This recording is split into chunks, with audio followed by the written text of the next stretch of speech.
প্রত্যেককেই কিন্তু রেগুলার বেসিসে পড়াশুনো করতে হবে, না হলে ভাই গ্রুপ থেকে চলে যাও, দরকার নেই। যারা রেগুলার পড়াশুনো করবে, এটাকে সিরিয়াসলি নেবে, তবেই কিন্তু। আমি একটা কথা বারবার বলে দিই, বাইরে থেকে যতটা চাকচিক্য মনে হয়, এতটা চাকচিক্য কিন্তু নয়। আমার কাছে দৈনিক 5টা 10টা করে ফোন কল আসে। তারা কি বলে জানো? বিভিন্ন বড় বড় নামি দামি ইনস্টিটিউশনে তারা ভর্তি হয়েছে, বহুত টাকা খরচ করে তারা ভর্তি হয়েছে।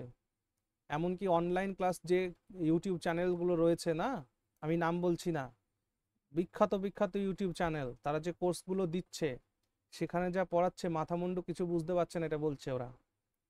এখন টাকা ইনভেস্ট করা হয়েছে, কিচ্ছু করার নেই, তারা একটা সেটা স্যার আমি সেটা তো নিজে দুটো নিয়েছি স্যার। হ্যাঁ।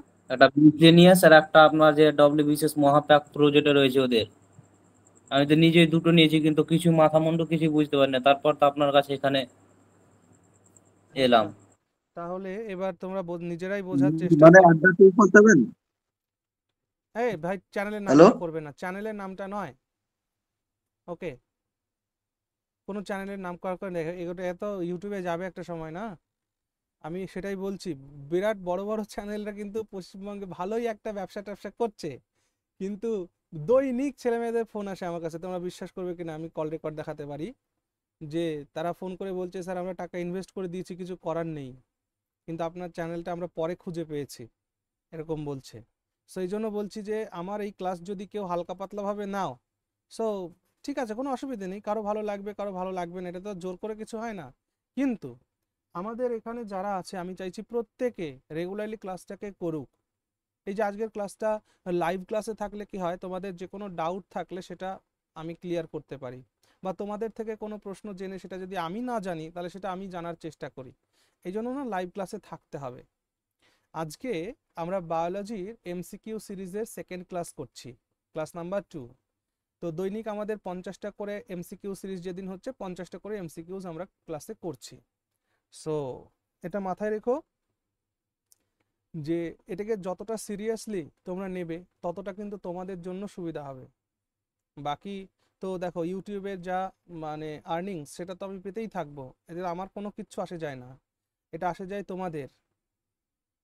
এবং তোমরা মনে করো যে দেখো, 1 বছরের কম সময়ে ডব্লিউবিসিএস এর মতন এত বড় একটা পরীক্ষার সিলেবাস শেষ করা সম্ভব নয়, তাহলে সেই ক্ষেত্রে আমার এখানে তোমরা যদি 500 টাকা করে ফিস দিচ্ছ, তাহলে 12 মাসে কত টাকা? মাত্র 6,000 টাকা ফিস দেবে প্রত্যেক মাসে মাসে। বুঝতে পারছো তো? তাহলে 12 মাস ধরে 6,000 টাকা তোমরা আমার এখানে ইনভেস্ট করবে। সেই ক্ষেত্রে প্রত্যেকটা টপিক আমি তোমাদেরকে বোঝানোর চেষ্টা করছি, সো এটাকে হালকাভাবে নেওয়ার কোনো প্রয়োজন নেই ভাই। ঠিক আছে, চলো আমাদের আজকের প্রথম প্রশ্ন, that is complex carbohydrate which make up cell wall in plants is। কোন কমপ্লেক্স কার্বোহাইড্রেটটি সেল ওয়াল তৈরি করতে কাজে লাগে? তাহলে বুঝতেই পারছো, এখানে সেল ওয়ালের কথাটা যখন আসলো, তো সেল ওয়াল তো অ্যানিমেলের থাকে না, এটা থাকে প্লান্টের। তাহলে এমন একটা কার্বোহাইড্রেট তোমাকে বলতে হবে যেটা প্ল্যান্টের সেল, উদ্ভিদের সেলে তৈরি করতে সহযোগিতা করে। সেটা কি? Cellulose, lactose, maltose, starch. এটা কিন্তু তোমাদের পারা উচিত, একটা আমি থিওরি ক্লাসে তোমাদের পড়িয়েছি। বলো। সেলুলোজ। হ্যাঁ, sir very good, cellulose, very cellulose good. Sir. হ্যাঁ, cellulose is the sir right প্রথমে অ্যান্সার। বললাম আমি বলেছি। হ্যাঁ, একদম সঠিক উত্তর, সেলুলোজ সঠিক উত্তর। তো সেলুলোজ হচ্ছে একটা পলিস্যাকারাইড। সেলুলোজ কি আমাদের দেহে হজম হয়? এই সেলুলোজের না স্যার। ডাইজেশন কি মানব শরীরে হয়? তো মনে রাখবে, সেলুলোজের ডাইজেশন মানব শরীরে হয় না। কাদের হয়? যে সমস্ত প্রাণী জাবর কাটে, অর্থাৎ গবাদি পশু, তাদের শরীর, তারা এই সেলুলোজকে হজম করতে পারে, কিন্তু মানুষ এই, অর্থাৎ সেলুলোজ হজম করতে যে এনজাইম দরকার, সেই এনজাইম কিন্তু আমাদের শরীর অর্থাৎ হিউম্যান বডিতে প্রডিউস হয় না, যার কারণে সেলুলোজ আমরা হজম করতে পারি না। ওকে। আর সেলুলোজ হচ্ছে এক ধরনের কি, এক ধরনের হচ্ছে পলিস্যাকারাইড। হ্যাঁ, এটা হচ্ছে এক ধরনের পলিস্যাকারাইড এটা। ওকে। নাও এখান থেকে দেখো ল্যাকটোজ দেখতে পাচ্ছ এখানে, তাহলে বলো দেখি ল্যাকটোজ আমরা কোত্থেকে পাই? কোন দুধে থাকে। ন্যাচারাল জিনিস থেকে? ভেরি গুড, ল্যাকটোজ আমরা মিল্ক থেকে পাই। বলো তো মাল্টোজ আমরা কোত্থেকে পাই? মাল্টোজ আমরা কোত্থেকে পাই naturally? That is in rice. চালে থাকে, তাই না? আর স্টার্চটা কি? স্টার্চটা হচ্ছে শ্বেতসার, কার্বোহাইড্রেট। হ্যাঁ, এক ধরনের কার্বোহাইড্রেট। এবং মনে রাখবে স্টার্চটাও হচ্ছে একটা কি, পলিস্যাকারাইডেরও এক্সাম্পল হচ্ছে স্টার্চ। এই স্টার্চের পাচন কোন এনজাইমের দ্বারা হয় বলো দেখি? স্টার্চের পাচন কোন এনজাইমের দ্বারা হয়? That is ptyalin. Yes, ptyalin এনজাইমের দ্বারা হয়। এই টাইলিন এনজাইম কোত্থেকে আসে আমাদের শরীরে? টাইলিন এনজাইম স্যালাইভা থেকে আসে। Very good, very good. Saliva থেকে আমরা টাইলিন এনজাইম পাই।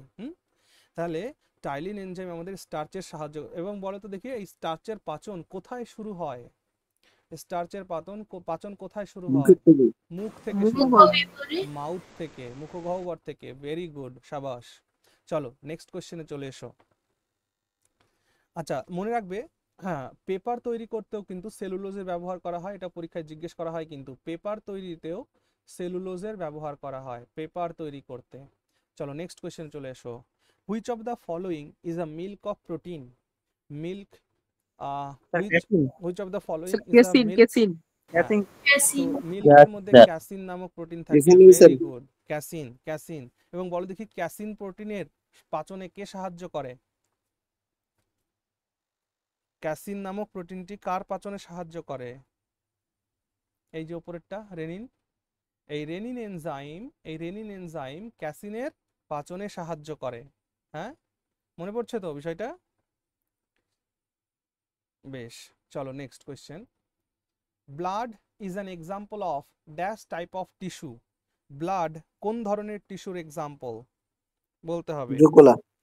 ব্লাড কোন ধরনের? হ্যাঁ কানেকটিভ টিস্যু। হ্যাঁ, ভেরি গুড। ব্লাড হচ্ছে এক প্রকারের কি না, ব্লাড হচ্ছে এক প্রকারের কানেকটিভ টিস্যু। ব্লাড হচ্ছে এক প্রকারের connective tissue. Very good, connective tissue. এইখানে একটা জিনিস তোমাদেরকে বোঝানোর আছে। দেখো, কানেকটিভ টিস্যু না, দুই প্রকারের হয়। কানেকটিভ টিস্যু কয় প্রকারের হয়? দুই প্রকারের। একটা হচ্ছে লিকুইড আর একটা হচ্ছে সলিড। আবার বলছি যে কানেকটিভ টিস্যুর কথা যখন আমরা বলছি, তো কানেকটিভ টিস্যু হচ্ছে দুই প্রকারের হয়। একটা হচ্ছে সলিড কানেকটিভ টিস্যু আর একটা হচ্ছে লিকুইড কানেকটিভ টিস্যু। নাও, সলিড কানেকটিভ টিস্যুর মধ্যে কোনটা কোনটা আসবে? সলিড কানেকটিভ টিস্যুর মধ্যে দুটো জিনিস আসবে। একটাকে আমরা বলছি হচ্ছে লিগামেন্ট, একটাকে বলছি কি লিগামেন্ট, আর একটাকে বলছি হচ্ছে টেন্ডন, আর একটাকে বলছি টেন্ডন। আর লিকুইডের মধ্যে দুটো আছে কানেকটিভ টিস্যু, একটা হচ্ছে ব্লাড আর একটা হচ্ছে লিম্ফ। একটা হচ্ছে ব্লাড আর একটা হচ্ছে কি লিম্ফ। তাহলে লিম্ফ আর ব্লাড হচ্ছে, এটা হচ্ছে লিকুইড ফর্মের কানেকটিভ টিস্যু। আর টেন্ডন আর লিগামেন্ট হচ্ছে তোমার সলিড ফর্মের connective tissue. Now my question is, sir হ্যাঁ বলো। বলছি স্যার, লিম্ফ মানে লসিকা যেটা বলছেন সেটা তো? না, লিম্ফকে আজকে আমি ডিটেলসে পড়িয়ে দেব। তোমাদের লিম্ফটাকে পড়ানো হয়নি। সার্কুলেটরি সিস্টেম যখন আমরা পড়েছি সেখানে ব্লাডকে পড়েছি, বাট লিম্ফকে পড়িনি। আমি আজকে লিম্ফকে পড়িয়ে দিচ্ছি, এই ক্লাসে লিম্ফকে পড়িয়ে দিচ্ছি, সো ডোন্ট ওয়ারি। আচ্ছা, আমি 1 মিনিট একটু আচ্ছা। দেখে নিই আমি ক্লাসটা রেকর্ডে বসিয়েছি কিনা। হ্যাঁ, ও দাঁড়াও, এটাকে একটু কমপ্লিট করে নিই। যে স্যার লিগামেন্ট, স্যার লিম্ফের বাংলাটা একটু বলে দিন না। লিম্ফের বাংলাটা হচ্ছে লসিকা। তুমি ঠিকই বলেছো, ঠিক আছে। এবার শোনো, আমরা যাব এখানে লসিকাতে যাব, সো ডোন্ট ওয়ারি। বলো দেখি, লিগামেন্ট কার সাথে কার কানেকশন করে? বোন টু বোন। বোন টু বোন। Very good. লিগামেন্ট হচ্ছে বোন টু বোন, আর টেন্ডন বোন টু মাসলস। বোন টু মাসলস। বাহ, সুন্দর, তোমাদের কিন্তু মুখস্থ হয়েছে বিষয়টা। দেখি আমি একটু রেকর্ডে বসিয়েছি কিনা একটু দেখে নিই। হ্যাঁ হ্যাঁ, it is record. Yes, record হচ্ছে, ঠিক আছে। ওকে, না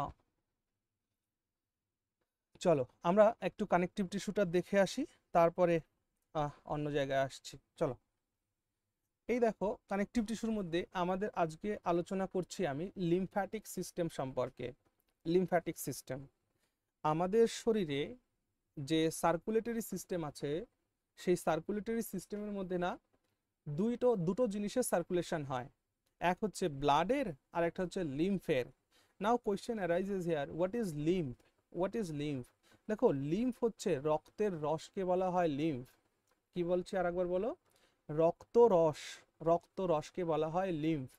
তাহলে সেই লিম্ফেরও আলাদা আলাদা কাজ আছে, সেই কাজগুলোকে আমরা দেখব। এই ছবিটাকে দেখে ভালো করে খেয়াল করো।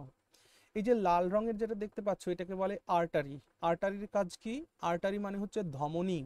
ধমনীর কাজ হচ্ছে হৃৎপিণ্ড থেকে বিশুদ্ধ রক্ত শরীরের সমস্ত জায়গায় পৌঁছে দেওয়া। আর এই পাশে ব্লু রঙে দেখতে পাচ্ছ দিস ইজ ভেন। ভেন মানে হচ্ছে শিরা।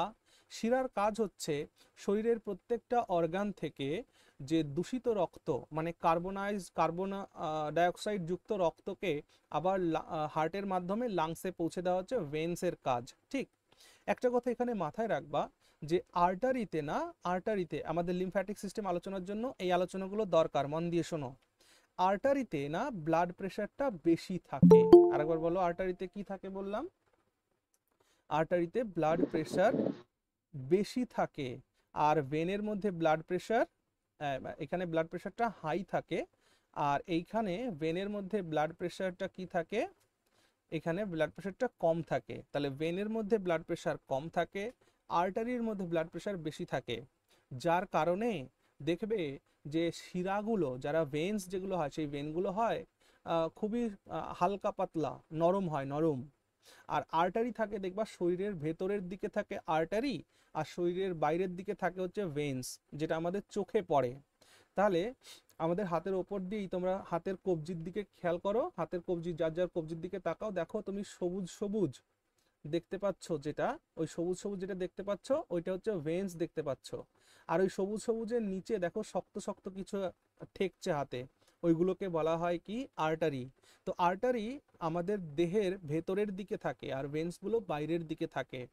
এবার তোমরা যদি খেয়াল করো দেখবে যে শিরাগুলো না, ভেন্সগুলো তুলনামূলক একটু নরম হয়, কিন্তু আর্টারিকে একটু ফিল করো হাতের রিস্টে, তুমি দেখবে যেগুলো শক্ত হয়। তাহলে আর্টারি শক্ত হওয়ার পেছনে এটাই কারণ যে আর্টারিতে ব্লাডের প্রেশারটা খুব বেশি থাকে আর ভেন্সে ব্লাড প্রেশারটা কম থাকে। তাহলে এটুকুন ক্লিয়ার হলো।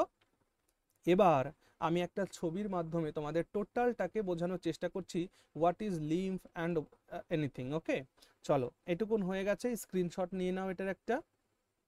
বাকি এগুলো তো আমি তোমাদের পিডিএফ করে দিয়ে দেবো খুনি, হ্যাঁ, এবং পরে ভিডিও দেখে ওইগুলোকে একটু নোট ডাউন করে নেবে, ঠিক আছে? আচ্ছা চলো এবার আলোচনায় আসো। দেখো হয় কি, দাদা একবার আগের স্লাইডটা ফটোটা নিতে পারলাম হ্যাঁ না। এ নাও। দেখো এখানে আমি একটু বোঝানোর চেষ্টা করি। এই যে তোমরা দেখতে পাচ্ছ, এই যে যে ফিগারগুলো দেখতে পাচ্ছ, এই ফিগারগুলো হচ্ছে সেল। এই ফিগারগুলো কি? সেল। মনে রাখবা আর্টারি থেকে রক্ত কোথায় গিয়ে পৌঁছায়? কোথায় যে পৌঁছায়, এই যে জায়গাটা দেখতে পাচ্ছ এই জায়গাটাকে আমরা বলি হচ্ছে ক্যাপিলারিজ। কি বলি? এই জায়গাটাকে বলি হচ্ছে ক্যাপিলারিজ। তাহলে যখন ব্লাড আর্টারির মাধ্যমে ক্যাপিলারিতে এসে পৌঁছায় তখন এই ঘটনাটা ঘটে। কি ঘটনাটা ঘটে আমি ধীরে ধীরে আলোচনা করছি। দেখো এই যে যে প্লেসটা তোমরা দেখতে পাচ্ছ, এই প্লেসটাতে ক্যাপিলারিজ রয়েছে, সূক্ষ্ম সূক্ষ্ম ক্যাপিলারিজ রয়েছে। যখন এই ভেন থেকে, সরি, এই আর্টারি থেকে যখন রক্ত এই ভেন্সের মধ্যে প্রবেশ করছে, এই ফিগারটাকে খেয়াল করো, এই ফিগারটাকে খেয়াল করো। সবাই বুঝতে পারছো আমি কোন ফিগারটাকে দেখাচ্ছি? দাদা, হ্যাঁ, ক্যাপিলারি মানে কি এরকম? ক্যাপিলারি মানে হচ্ছে রক্ত ভেন থেকে প্রথমে ক্যাপিলারিতে যায়, তারপর সেখান থেকে প্রত্যেকটা সেলে সেলে পৌঁছায়। তার মানে রক্ত সরাসরি ভেন থেকে, আর্টারি থেকে সেলে পৌঁছায় না। অর্থাৎ সেল, মানে হ্যাঁ, আর্টারি সেল থেকে অর্গানে এবং যায় না তারা? আর্টারি, ইয়েস, সেল এবং আর্টারির মাঝখানে যে জায়গাটা সেটাকে বলা হয় ক্যাপিলারি। ক্যাপিলারি মানে হচ্ছে স্মলেস্ট ব্লাড ভেসেলস বলতে পারো, ক্ষুদ্র ক্ষুদ্র রক্তের ভেসেল বা রক্তের শিরা, মানে রক্তের ধারক, এটাকে বলে ক্যাপিলারিজ। ওকে, আরেকবার ক্লিয়ার করে দিচ্ছি, ক্যাপিলারিজ মানে হচ্ছে সরাসরি এই আর্টারি তো সরাসরি সেলের মধ্যে রক্ত পৌঁছে দিচ্ছে না, সেল আর আর্টারি এর মাঝখানে যে থাকে সেটা হচ্ছে ক্যাপিলারিজ। ক্যাপিলারিজ হচ্ছে ছোট্ট ছোট্ট রক্তের যে বাহিকা, ছোট ছোট ক্ষুদ্র ক্ষুদ্র রক্তবাহিকাকে বলা হয় ক্যাপিলারি। সবাই এই ছবিটার দিকে খেয়াল করো, এই ছবিটার দিকে। তাহলে এইখানে দেখো রক্ত আর্টারির মাধ্যমে যখন কোনো অর্গানে কোনো সেলে গিয়ে পৌঁছাচ্ছে তখন কি হচ্ছে, আমাদের এই যে যে এই যে যে ফিগারটা দেখতে পাচ্ছ, এই যে যে ফিগারটা দেখতে পাচ্ছ, এই ফিগারটা হচ্ছে ক্যাপিলারিজ। ওকে, এই যে যে ফিগারটা এখানে দেখতে পাচ্ছ, এই যে যে আরবিসি, ডাব্লিউবিসি, এই যে এগুলো যে বয়ে বয়ে চলেছে, এটা কিসের মাধ্যমে বয়ে চলেছে? এটা ক্যাপিলারিজের মাধ্যমে বয়ে চলেছে। ওকে, নাও এই যে ক্যাপিলারিজের মধ্যে দেখেছো এই যে গ্যাপ রয়েছে, এইটা একটা গ্যাপ, এই যে একটা গ্যাপ, এই যে একটা গ্যাপ, দেখতে পাচ্ছ এই গ্যাপগুলো, এই যে গ্যাপগুলো রয়েছে। তো এই ক্যাপিলারিজে না অসংখ্য পরিমাণে গ্যাপ থাকে, গ্যাপ। আর সেই গ্যাপের মধ্য দিয়ে যখন আর্টারিতে যেহেতু ব্লাড প্রেশারটা বেশি, তাই যখন এই ব্লাড প্রেশার এখানে যখন বেশি হয় না, এই ক্যাপিলারিজের মাধ্যমে, এই সূক্ষ্ম সূক্ষ্ম গ্যাপের মাধ্যমে রক্তের যে রস, সেই রক্তের রসটা না লিক আউট করে। কোথায় কোথায় লিক আউট করে? সেলের চারিপাশে। এই যে সেল দেখতে পাচ্ছ, এই যে সেল দেখতে পাচ্ছ, এই যে সেল দেখতে পাচ্ছ, এই সেলগুলোর পাশ দিয়ে এই ক্যাপিলারির যে গ্যাপগুলো দেখতে পাচ্ছ, ভ্যাকুয়ালগুলো দেখতে পাচ্ছ, এইখান দিয়ে না লিক আউট করে। কি কি লিক আউট করে? রক্তের রস লিক আউট করে।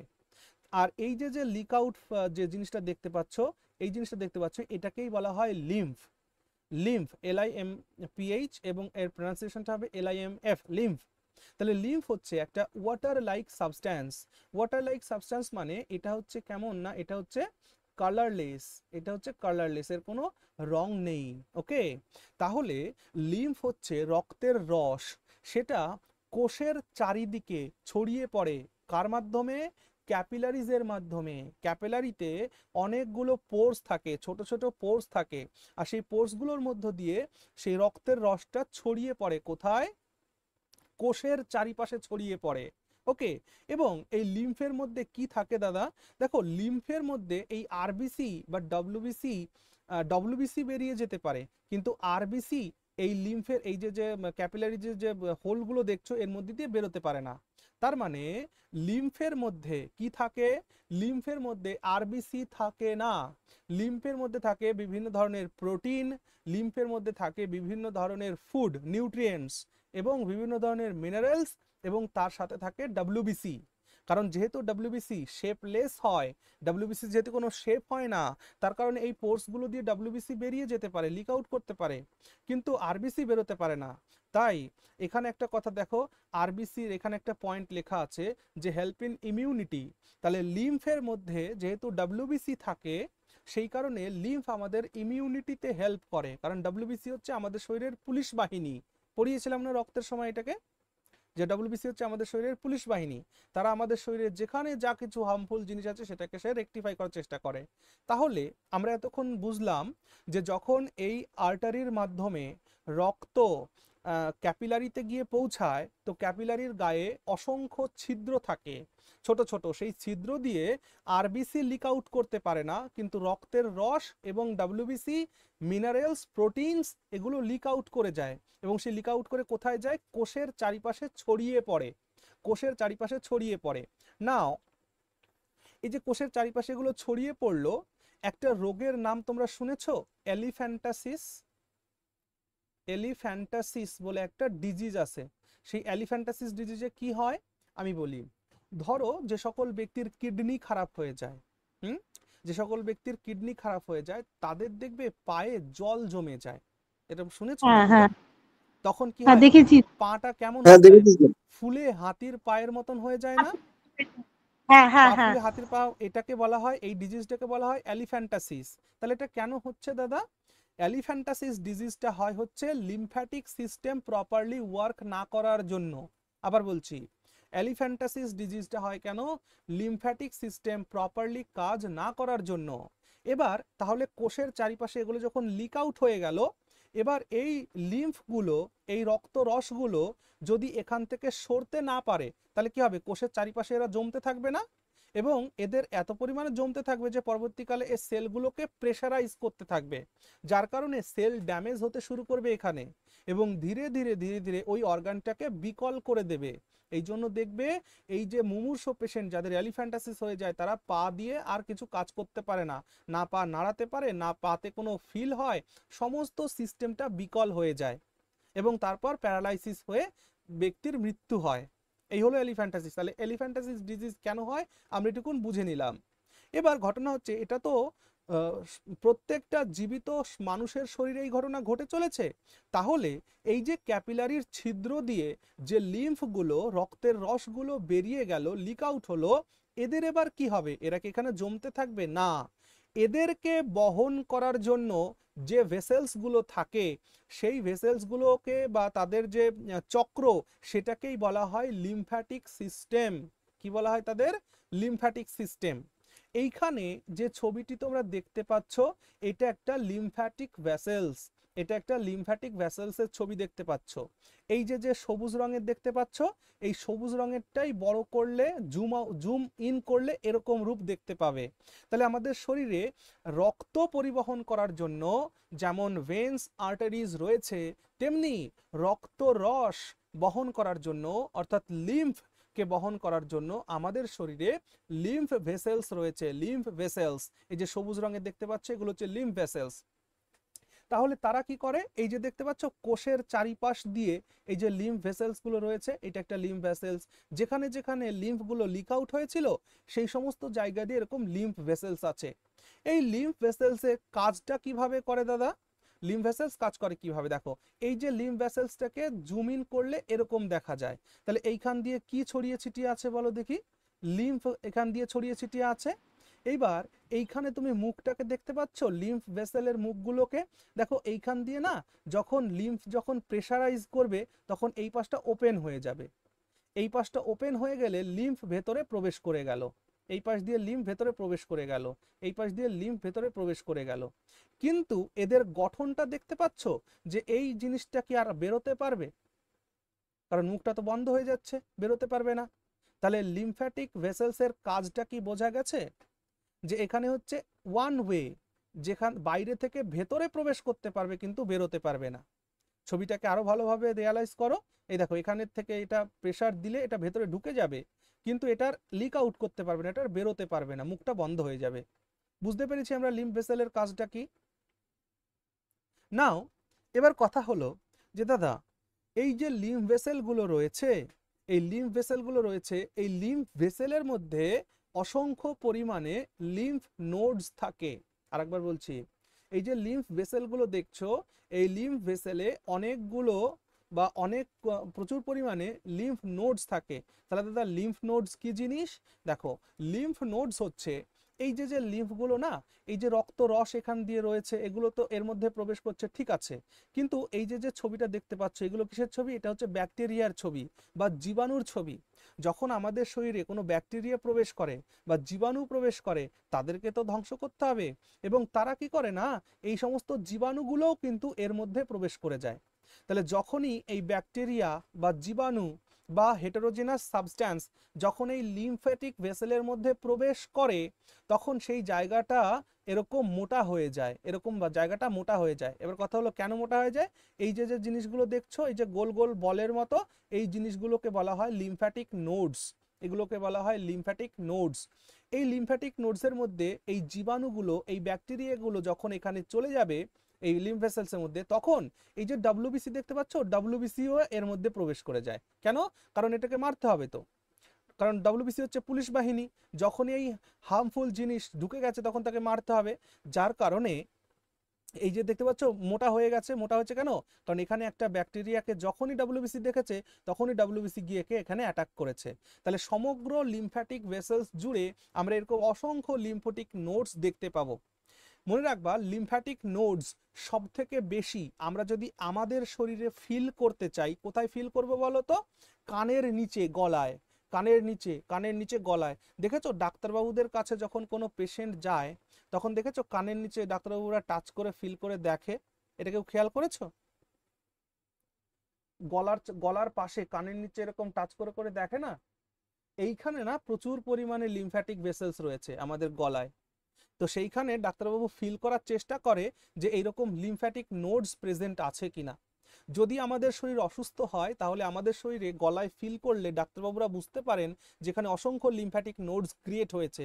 তাহলে যখনই লিম্ফ্যাটিক নোডস ক্রিয়েট হয়েছে তার মানে শরীরে ব্যাকটেরিয়া বা জীবাণু বিষাণুর প্রভাব বেড়েছে, তখন সেটাকে মারবার জন্য ডাক্তারবাবুর ওষুধ দিলে ঠিক হয়ে যায়। তাহলে এই হচ্ছে পুরো লিম্ফ্যাটিক সিস্টেম নিয়ে আমরা আলোচনা করলাম। নাও এখানে আর একটা জিনিস আলোচনা করিনি, এই যে লিম্ফগুলো তো ঢুকে গেল লিম্ফ্যাটিক ভেসেলের মধ্যে, সেগুলো লিক আউট কোথা থেকে হবে? সেটা বের হবে কোথায়? সেটা না প্রত্যেকটা শিরার সঙ্গে গিয়ে কানেক্ট হয়ে যাবে। দেখতে পাচ্ছ এই যে লিম্ফ্যাটিক ভেসেলগুলো কার সাথে কানেক্ট হয়েছে গিয়ে গিয়ে? দেখো শিরাতে গিয়ে কানেক্ট হয়েছে শিরার সঙ্গে। তাহলে এইভাবে একটা লিম্ফ্যাটিক সিস্টেম চলে, অর্থাৎ কোষের চারিপাশে ছড়িয়ে থাকা রক্তরসকে পুনরায় রক্তবাহিকার মধ্যে অর্থাৎ ভেন্সের মধ্যে পৌঁছে দেওয়ার কাজ কারা করে? লিম্ফ্যাটিক ভেসেলসরা করে। পুরো গল্পটা ক্লিয়ার হলো? এবার শুনে রাখো, আমাদের শরীরে ফ্যাট, মনে রাখবা লিম্ফ্যাটিক ভেসেলের মাধ্যমে ফ্যাটেরও ট্রান্সপোর্ট হয়। এটা হচ্ছে লিম্ফ্যাটিকের 3টে বৈশিষ্ট্য লেখা আছে। তাহলে প্রথম কথা হচ্ছে লিম্ফ হচ্ছে ক্লিয়ার হয়, পরিষ্কার হয়, স্বচ্ছ হয়, কালারলেস হয়। এটা আমাদের ইমিউনিটিতে হেল্প করে, কারণ এর মধ্যে ডব্লিউবিসি প্রবেশ করে। আর কি? ট্রান্সপোর্ট ফ্যাট, গুরুত্বপূর্ণ পয়েন্ট এটা, যে লিম্ফের মাধ্যমে অর্থাৎ লিম্ফ্যাটিক ভেসেলসের মাধ্যমে ফ্যাটের ট্রান্সপোর্টেশন ঘটে আমাদের শরীরে, চর্বি। ওকে, তাহলে লিম্ফ্যাটিক সিস্টেম কি তোমাদের ক্লিয়ার হয়েছে? বুঝতে পেরেছি আমরা সবাই? দাদা বুঝতে পেরেছি। Very good. তাহলে এবার চলে আসো আমাদের কোশ্চেনে কোথায় ছিলাম। হ্যাঁ, তাহলে আমরা কানেকটিভ টিস্যুতে ছিলাম। তাহলে আরেকবার বলি, কানেকটিভ টিস্যু হচ্ছে দুই ধরনের হয়, একটা হচ্ছে লিকুইড আর একটা হচ্ছে সলিড। তাহলে লিকুইড ফর্মে কারা কারা থাকে? Lymph and blood. আর সলিড ফর্মে থাকে লিগামেন্ট অ্যান্ড টেন্ডন। ঠিক আছে? Okay, very good. চলো, এটুকুন আলোচনা তো হয়ে গেল। নেক্সট কোশ্চেনে চলে এসো। The liquid portion of blood is called, ব্লাডের যে লিকুইড পোর্শন তাকে কি বলে? প্লাজমা। প্লাজমা। একদমই তাই, প্লাজমা বলে। ভুল করবে না লিম্ফ বলে, কারণ লিম্ফ জিনিসটা কি আমরা এতক্ষণ বুঝে নিয়েছি কিন্তু। তাহলে রক্তের যে তরল অংশ সেটাকে প্লাজমা বলে, প্লাজমা নাকি লিম্ফ। ওকে, রক্তের তরল অংশকে বলা হয় প্লাজমা, মনে রাখবে। কিন্তু দেখো, স্যার প্লাজমা যদি অপশনে না থাকে স্যার তখন লিম্ফ দেওয়া যাবে তো প্লাজমা স্যার? তো অপশনে থাকবেই, ঠিক আছে, প্লাজমা অপশনে থাকবেই। রক্তের লিকুইড স্যার তাহলে পোর্শনকে প্লাজমা বলে। হ্যাঁ, না থাকলে তুমি লিম্ফ করতে পারো, বাট লিম্ফ তো বুঝতেই পারলাম যে অ্যাকচুয়ালি লিম্ফটা কি। হ্যাঁ আচ্ছা, হ্যাঁ স্যার। ঠিক। দেখো, প্লাজমা যখন আমরা বলছি রক্তের লিকুইড অংশ যেটা, রক্তের তরল অংশ যেটা, সেটাকে বলা হয় প্লাজমা। এই প্লাজমার মধ্যে কি কি থাকে দাদা?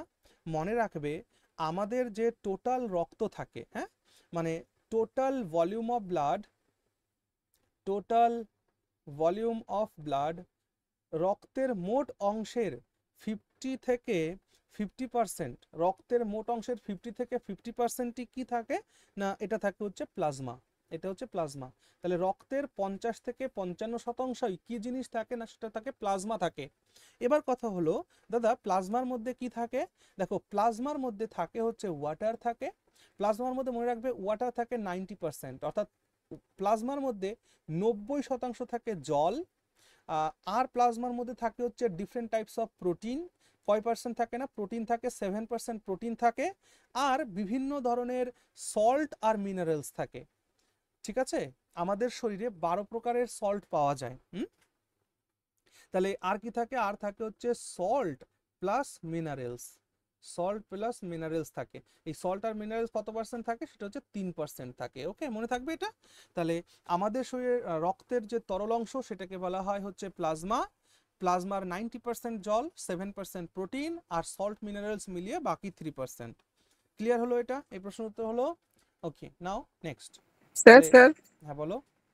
স্যার বলছি লিম্ফ আর প্লাজমা, লিম্ফ তো রক্তের যে রক্ত রসটা সেটাও হ্যাঁ তো এক ধরনের তরল লিকুইড। হ্যাঁ, একদমই তাই। কিন্তু দেখো, তাহলে প্লাজমা আর অ্যাকচুয়ালি লিম্ফের মধ্যে স্যার প্লাজমাকে ডিফারেন্ট একটু বাংলাতে বলে বলা দিন হয়, স্যার। প্লাজমাকে বাংলাতে বলা হয় ধাত্র। কি বলা হয়? ধাত্র। অর্থাৎ অর্থাৎ ভালো করে শোনো, এই যে প্লাজমাটা যদি রক্তের সঙ্গে না থাকতো, তাহলে রক্ত কি সারা শরীরে পৌঁছানো যেত? বলো দেখি। প্লাজমা, এই তরল জিনিসটা রয়েছে বলেই তো রক্তটা সারা শরীরে চলছে। যদি হ্যাঁ রক্তটা সলিড হতো তাহলে কি তার ট্রান্সপোর্টেশন হতো? হতো না তো। তাই না, রক্তের সান্দ্রতা সলিড ফর্মগুলোকে তরলাক্ত করার জন্য প্লাজমা কাজ করে। আর প্লাজমার কিছুটা অংশকে লিম্ফ বলে। দুটো তফাৎ বুঝলে এবার? হ্যাঁ ওই যে হ্যাঁ স্যার ক্যাপিলারির মাধ্যমে কি টোটাল রক্তটাই কি লিক আউট হচ্ছিল নাকি? ক্যাপিলারির না, যে কিছু পরিমাণে। পোর্সগুলো, অল্প পরিমাণে রস বেরিয়ে আসছিল, যার মধ্যে আরবিসি থাকে না, কিন্তু ডব্লিউবিসি এবং ডিফারেন্ট টাইপস অফ প্রোটিন থাকে লিম্ফের মধ্যে। তাহলে লিম্ফ হচ্ছে প্লাজমার একটি অংশ। প্লাজমা, লিম্ফ মানে প্লাজমা নয়, প্লাজমার একটি অংশ হচ্ছে লিম্ফ। এটুকুন আশা করি বোঝাতে পেরেছি। ঠিক না? হ্যাঁ স্যার, হ্যাঁ হ্যাঁ। Very good. চলো, তাহলে লিম্ফ্যাটিক সিস্টেম আশা করছি তোমাদের ক্লিয়ার হয়েছে। পরে ভিডিও দেখে না তোমাদের যে সার্কুলেটরি সিস্টেম পড়ানো হয়েছে ওখানে এই কাহিনীটা একটুখানি তোমরা নোট ডাউন করে নিও, ঠিক আছে? ওকে, নাও নেক্সট কোয়েশ্চেন তোমাদের সামনে বলছে which of this helps to diagnose a heart problem? ECG sir, নিম্নের কোনটা হার্ট প্রবলেমকে ডায়াগনোস করার জন্য ইউজ করা হয়? That is ECG. ECG. ECG ডাক্তারবাবুরা বুকে ব্যথা নিয়ে হসপিটালে গেলেই সবার আগে বলে যাও ইসিজি করে আসো। ইসিজির ফুল ফর্মটা কি? এটাকে বলা হয় ইলেকট্রোকার্ডিওগ্রাফি। ইলেকট্রোকার্ডিওগ্রাফি বলা হয়, ঠিক আছে? এখানে ইইজি দেখতে পাচ্ছ, বলো তো কি ইইজি কোথায় কাজ করে, কিসের ইয়ের জন্য করে? ইইজি হচ্ছে ইলেকট্রোএনসেফালোগ্রাফ। এটা ব্রেনের ডিজিজকে ডায়াগনোস করতে কাজে লাগে ইইজি। ওকে, ইলেকট্রোএনসেফালোগ্রাফ। ওকে, আর বিসিজি হচ্ছে এক ধরনের টিকা, যে টিকাটা টিউবারকিউলোসিস রোগের জন্য দেওয়া হয়। টিউবারকিউলোসিস রোগ যাতে মানুষের না হয় তাই এই জন্য বিসিজি টিকা দেওয়া হয়। বিসিজি টিকা দেওয়ার নামকরণ কেন হলো? কারণ বিসিজি টিকা নামকরণ হলো হচ্ছে ব্যাসিলাস ক্লামেন্টগুয়েরিন। এটা আবিষ্কার মানে এর বিসিজির ফুল ফর্ম কি? বিসিজির ফুল ফর্ম হচ্ছে B for bacillus, C for Calmette, আর জি ফর গুয়েরিন। অর্থাৎ এই বিসিজির টিকা আবিষ্কার করেছিলেন দুজন ব্যক্তি, হ্যাঁ, সেটা হচ্ছে ক্যালামেন্ট আর গুয়েরিন। এর জন্য এইটার নাম হচ্ছে বিসিজি। আর বিসিজিটা কি দেখো, মাইকোব্যাকটেরিয়াম টিউবারকিউলোসিসের যে ব্যাকটেরিয়া সেইটার নাম কি মনে রাখবা? টিউবারকিউলোসিস অর্থাৎ টিবি রোগ যে ব্যাকটেরিয়ার জন্য হয় তার নাম হচ্ছে মাইকোব্যাকটেরিয়াম টিউবারকিউলোসিস, মাইকোব্যাকটেরিয়াম টিউবারকিউলোসিস। তো এই জন্য ব্যাসিলাস ক্লেমেন্ট গুয়েরিন অর্থাৎ বিসিজি আবিষ্কার করেছিলেন ক্লেমেন্ট আর গুয়েরিন, এই দুজন বিজ্ঞানীর নাম, এনাদের জন্য একটা নামকরণ হয়েছে। Okay, very good. Now go to next question. Which scientist formulated the theory of evolution? Theory of Darwin. evolution, Darwin. খুব সুন্দর, চার্লস ডারউইন।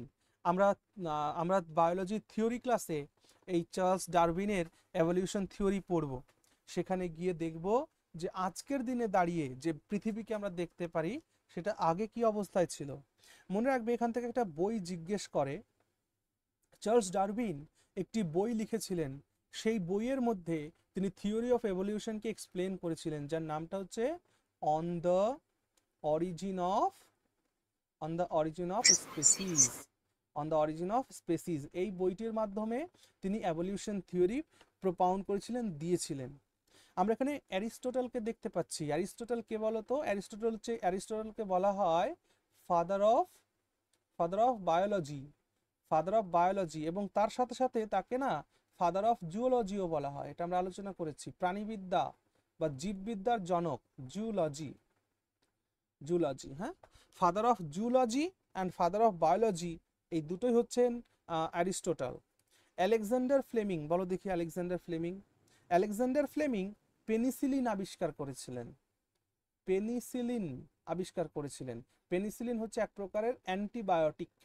এটি হচ্ছে এক প্রকারের অ্যান্টিবায়োটিক। মনে রাখবে পেনিসিলিনের আবিষ্কারের ফলে অনেক মানুষের জীবন বাঁচানো সম্ভব হয়েছিল। কারণ অ্যান্টিবায়োটিক যখন আবিষ্কার হয়নি তখন মানুষের প্রচুর পরিমাণে মৃত্যু হতো, যা কিছু একটা সাধারণ বিষয় হলেই মানুষকে মরতে হতো। তো সেই জায়গা থেকে পেনিসিলিন আবিষ্কারের মাধ্যমে আলেকজান্ডার ফ্লেমিং মানব জাতিকে রক্ষা করেছিল। মনে রাখবা পেনিসিলিন তিনি আবিষ্কার করেছিলেন কিসের থেকে? এক ধরনের ছত্রাক থেকে তিনি পেনিসিলিন ডিসকভার করেছিলেন। সেই ছত্রাকটার নাম হচ্ছে, ছত্রাকের নাম অনুসারে এটার নাম হয়েছে, মনে রাখবে ছত্রাকটির নাম ছিল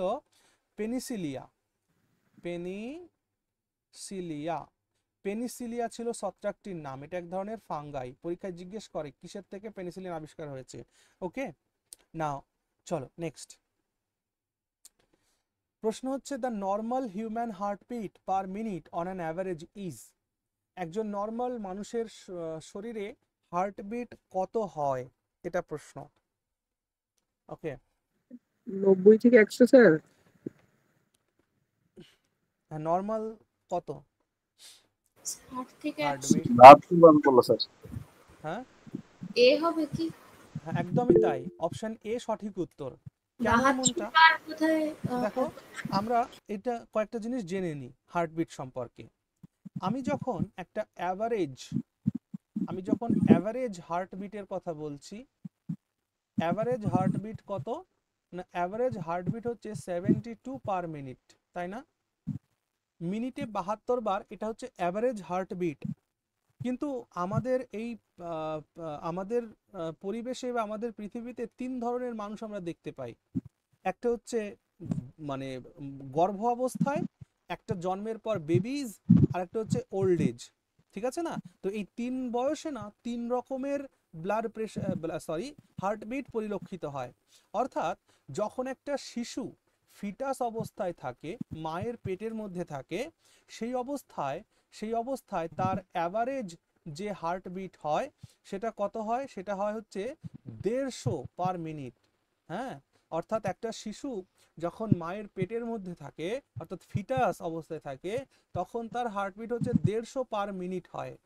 যখন সে জন্মগ্রহণ করে, যখন সে বেবিজ হয়, তো বেবির যে অ্যাভারেজ সেটা হচ্ছে 120 পার মিনিট, মিনিটে 120। আর যখন সে প্রাপ্তবয়স্ক হয়ে যায় না, বয়স্ক হয় বা বৃদ্ধ অবস্থায় গিয়ে পৌঁছায়, প্রাপ্তবয়স্ক তো এটা হবে, বৃদ্ধ অবস্থায় ওল্ড এজে গেলে না অ্যাভারেজ হার্টবিট কমে গিয়ে হয়ে যায় 60 পার মিনিট, 60 পার মিনিট। বুঝতে পারছো? তাহলে বৃদ্ধ অবস্থায় একজন ব্যক্তির হার্টবিট থাকে 60 পার মিনিট, আর ফিটাস অবস্থায় একটা ফিটাসের হার্টবিট থাকে 150 পার মিনিট, আর ছোট্ট শিশুদের 120 পার মিনিট। আর সমস্ত কিছু মিলিয়ে মিশিয়ে সাধারণ নর্মাল হিউম্যান বিং তাদের হার্টবিট, অ্যাভারেজ হার্টবিট হচ্ছে 72 পার মিনিট। তাহলে আমরা কোনটা উত্তর করব? অপশন এ উত্তর করব না, 60 থেকে 100। ওকে, আশা করছি বুঝতে পেরেছি। আচ্ছা, এখানে আমার একটা প্রশ্ন, যে হার্টবিট কন্ট্রোল করে কে? হার্টবিট ইজ কন্ট্রোলড বাই, পড়িয়েছি নি আমি এটা ব্রেন পড়ানোর সময়, মেডুলা অবলঙ্গাটা, মনে পড়ছে? মেডুলা অবলঙ্গাটা আমাদের হার্টবিটকে কন্ট্রোল করে, এবং এই হার্টবিটকে কন্ট্রোল করার জন্য আরেকটা গ্ল্যান্ডও কাজ করে, সেই গ্ল্যান্ডের নাম হচ্ছে কি? পিটুইটারি। কারো মাইক অন আছে? প্লিজ মাইক অফ করে দাও। কারো মাইক অন আছে দেখো? হ্যাঁ, তাহলে পিটুইটারি গ্ল্যান্ড, আরে মাইকটা অফ করে দাও ভাই, যার মাইক অন আছে। Thank you. পিটুইটারি গ্ল্যান্ডও কিন্তু মনে রাখবে এটা হার্টবিটকে কন্ট্রোল করে। গ্ল্যান্ডের ক্ষেত্রে পিটুইটারি হার্টবিটকে কন্ট্রোল করে, মনে রাখবে এটা। ওকে, ভেরি গুড। চলো নেক্সট। স্যার গুরু মস্তিষ্ক, স্যার গুরু মস্তিষ্ক এটা করে না কন্ট্রোল স্যার? হ্যাঁ, মেডুলা অবলঙ্গাটা ওখানেই উপস্থিত। চল তারপরে, the most abundant element in human body is. Human বডির সব থেকে বেশি, হিউম্যান বডিতে কি থাকে এটা প্রশ্ন। অক্সিজেন। হিউম্যান বডিতে সব থেকে বেশি কি থাকে এটা প্রশ্ন। অক্সিজেন। হ্যাঁ, একদমই তাই। মনে রাখবে হিউম্যান বডিতে সব থেকে বেশি যেটা থাকে দ্যাট ইজ অক্সিজেন। যদি আমি বলি অক্সিজেন থাকে মানব শরীরে 60 to 65%, 60 to 65% থাকে হচ্ছে অক্সিজেন। কার্বনও থাকে আমাদের শরীরে, কার্বন থাকে হচ্ছে তোমার 15 থেকে 20%, 15 থেকে 20% কার্বন থাকে। অক্সিজেন থাকে ম্যাক্সিমাম 60 থেকে 65% কার্বন থাকে। ওকে, ভেরি গুড। চলো next. Niacin is a form of, niacin এর কোনটির ফর্ম, মানে কার রাসায়নিক নাম এটা বলতে চাইছে? Vitamin B1, vitamin B2, vitamin B3, vitamin B4। ওকে, হ্যাঁ, নিয়াসিন হচ্ছে ভিটামিন B3। দেখো ভিটামিন B4 এক্সিস্ট করে না, সো এটাকে আগেই কেটে দিলাম। ভিটামিন B3 এর যে কেমিক্যাল নেম, রাসায়নিক নাম, সেটাই হচ্ছে নিয়াসিন। ওকে, বলো ভিটামিন B1 এর রাসায়নিক নাম কি? ভিটামিন B1 এর রাসায়নিক নাম হচ্ছে থিয়ামিন বা থায়ামিন, যাই বলি না কেন। আচ্ছা, vitamin B2 that is riboflavin, very good. Thiamine, riboflavin sir. হ্যাঁ, রাইবোফ্লাভিন, ভেরি গুড। চলো নেক্সট।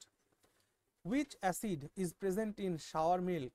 টক দুধের মধ্যে কোন ধরনের অ্যাসিডের উপস্থিতি লক্ষ্য করা ল্যাকটিক যায়? Acid sir, lactic acid. Very ঠিক গুড, আছে। Lactic acid. ঠিক। ল্যাক্টোব্যাসিলাস হ্যাঁ, ব্যাকটেরিয়ার জন্য হয়। একদমই তাই। তাহলে মনে রাখবা, মিল্কের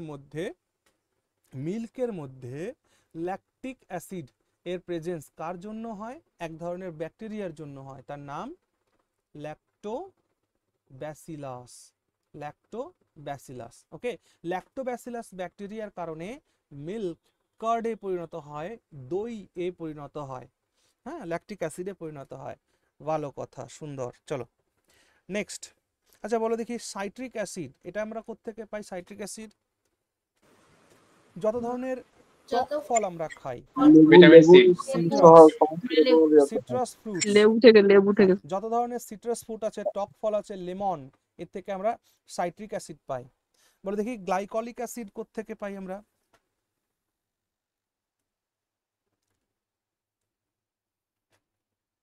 গ্লাইকলিক অ্যাসিড।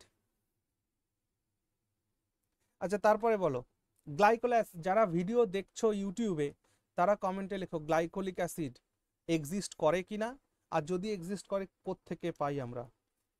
তারপরেরটা বলো দেখি, অ্যাসিটিক অ্যাসিড কোথা থেকে পাই আমরা? ভিনিগার।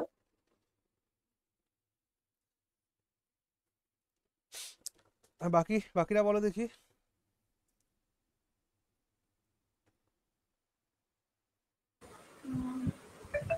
আপেলে, বেরি জাতীয় ফলে আপেলে তো ম্যালিক অ্যাসিড থাকে।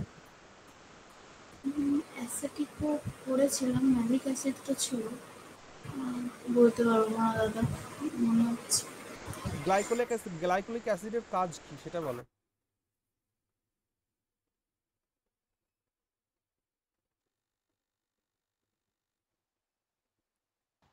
ওই গ্লাইকোজেন থেকে ট্রান্সফার করা। না, আমাদের শরীরে দেখেছো অ্যাকনে হয়, দেখেছো অ্যাকনে হয়, স্কিন পিম্পলস স্কিন হয়, স্কিন হ্যাঁ, স্কিন ডিজিজ বা স্কিন ইনফেকশন, বিশেষ করে অ্যাকনে, হ্যাঁ, বা এটা কি দাদা পিম্পলস। ভিটামিন সি থেকে পাওয়া যাবে? ওকে, গ্লাইকলিক অ্যাসিড। তো এটা তোমরা কমেন্ট সেকশনে লিখে জানাবে গ্লাইকোলিক অ্যাসিড কোত্থেকে আমরা পাই। আচ্ছা, অ্যাসিটিক অ্যাসিড কোত্থেকে পাই বললাম যেন, তোমরা কি বললে? গ্লাইকোলিক অ্যাসিড কোত্থেকে পাই? সঠিক উত্তর দিয়েছিলে ভিনেগার থেকে আমরা অ্যাসিটিক অ্যাসিড পাই। আচ্ছা, এখান থেকে একটা প্রশ্ন বলি আমি। হ্যাঁ। গম, হুইট, হ্যাঁ, গমের মধ্যে এক ধরনের অ্যাসিড থাকে, সেই অ্যাসিডটা মনে রাখবে, খুব ইম্পর্টেন্ট, দ্যাট ইজ গ্লুটেনিক অ্যাসিড। তো গ্লুটেনিক অ্যাসিড কোত্থেকে পাই আমরা? গম থেকে গ্লুটেনিক অ্যাসিড আমরা পাই, ঠিক আছে। চলো, which of the following is a reproductive cell? নিম্নের কোনটি একটি রিপ্রোডাক্টিভ সেল বলতে হবে। গ্যামেট। Yes, very good. মনে রাখবে, গ্যামেট হচ্ছে একটা রিপ্রোডাক্টিভ সেল, ঠিক আছে না? গ্যামেট রিপ্রোডাক্টিভ সেল, খুব ভালো। দেখো এখানে লিম্ফোসাইট দেখতে পাচ্ছ, লিম্ফোসাইট হচ্ছে ডব্লিউবিসির একটা টাইপ, যেটা অ্যান্টিবডি ফর্ম করে, হ্যাঁ। তাহলে আমাদের শরীরে অ্যান্টিবডিজ ফর্মেশনের কাজ কার?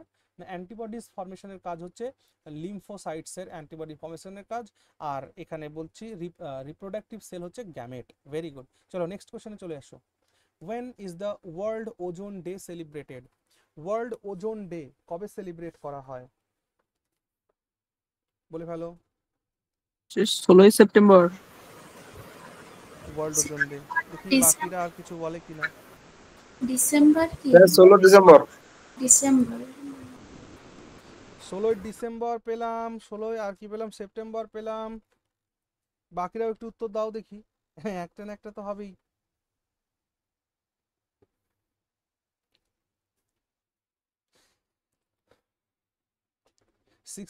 September is the right answer. Okay, ozone দিবস পালন করা হয় 16 সেপ্টেম্বর। আচ্ছা, ওজোন গ্যাসের কথা যখন আমরা বলছি, তো এই ওজোন লেয়ারকে সুরক্ষিত রাখতে একটা প্রোটোকল সাইন হয়েছিল। সেই প্রোটোকলটা মনে আছে? আমি এটা তোমাদের পড়িয়েছি। মন্ট্রিয়াল। কিয়োটো।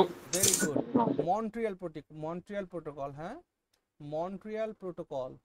মন্ট্রিয়াল প্রোটোকল মনে রাখবে, মন্ট্রিয়াল প্রোটোকল সাইন করা হয়েছিল ওজোন লেয়ারকে বা ওজোন লেয়ারের প্রোটেকশনের জন্য। ঠিক আছে, আচ্ছা বলো তো ওজোন গ্যাসের গন্ধ কেমন?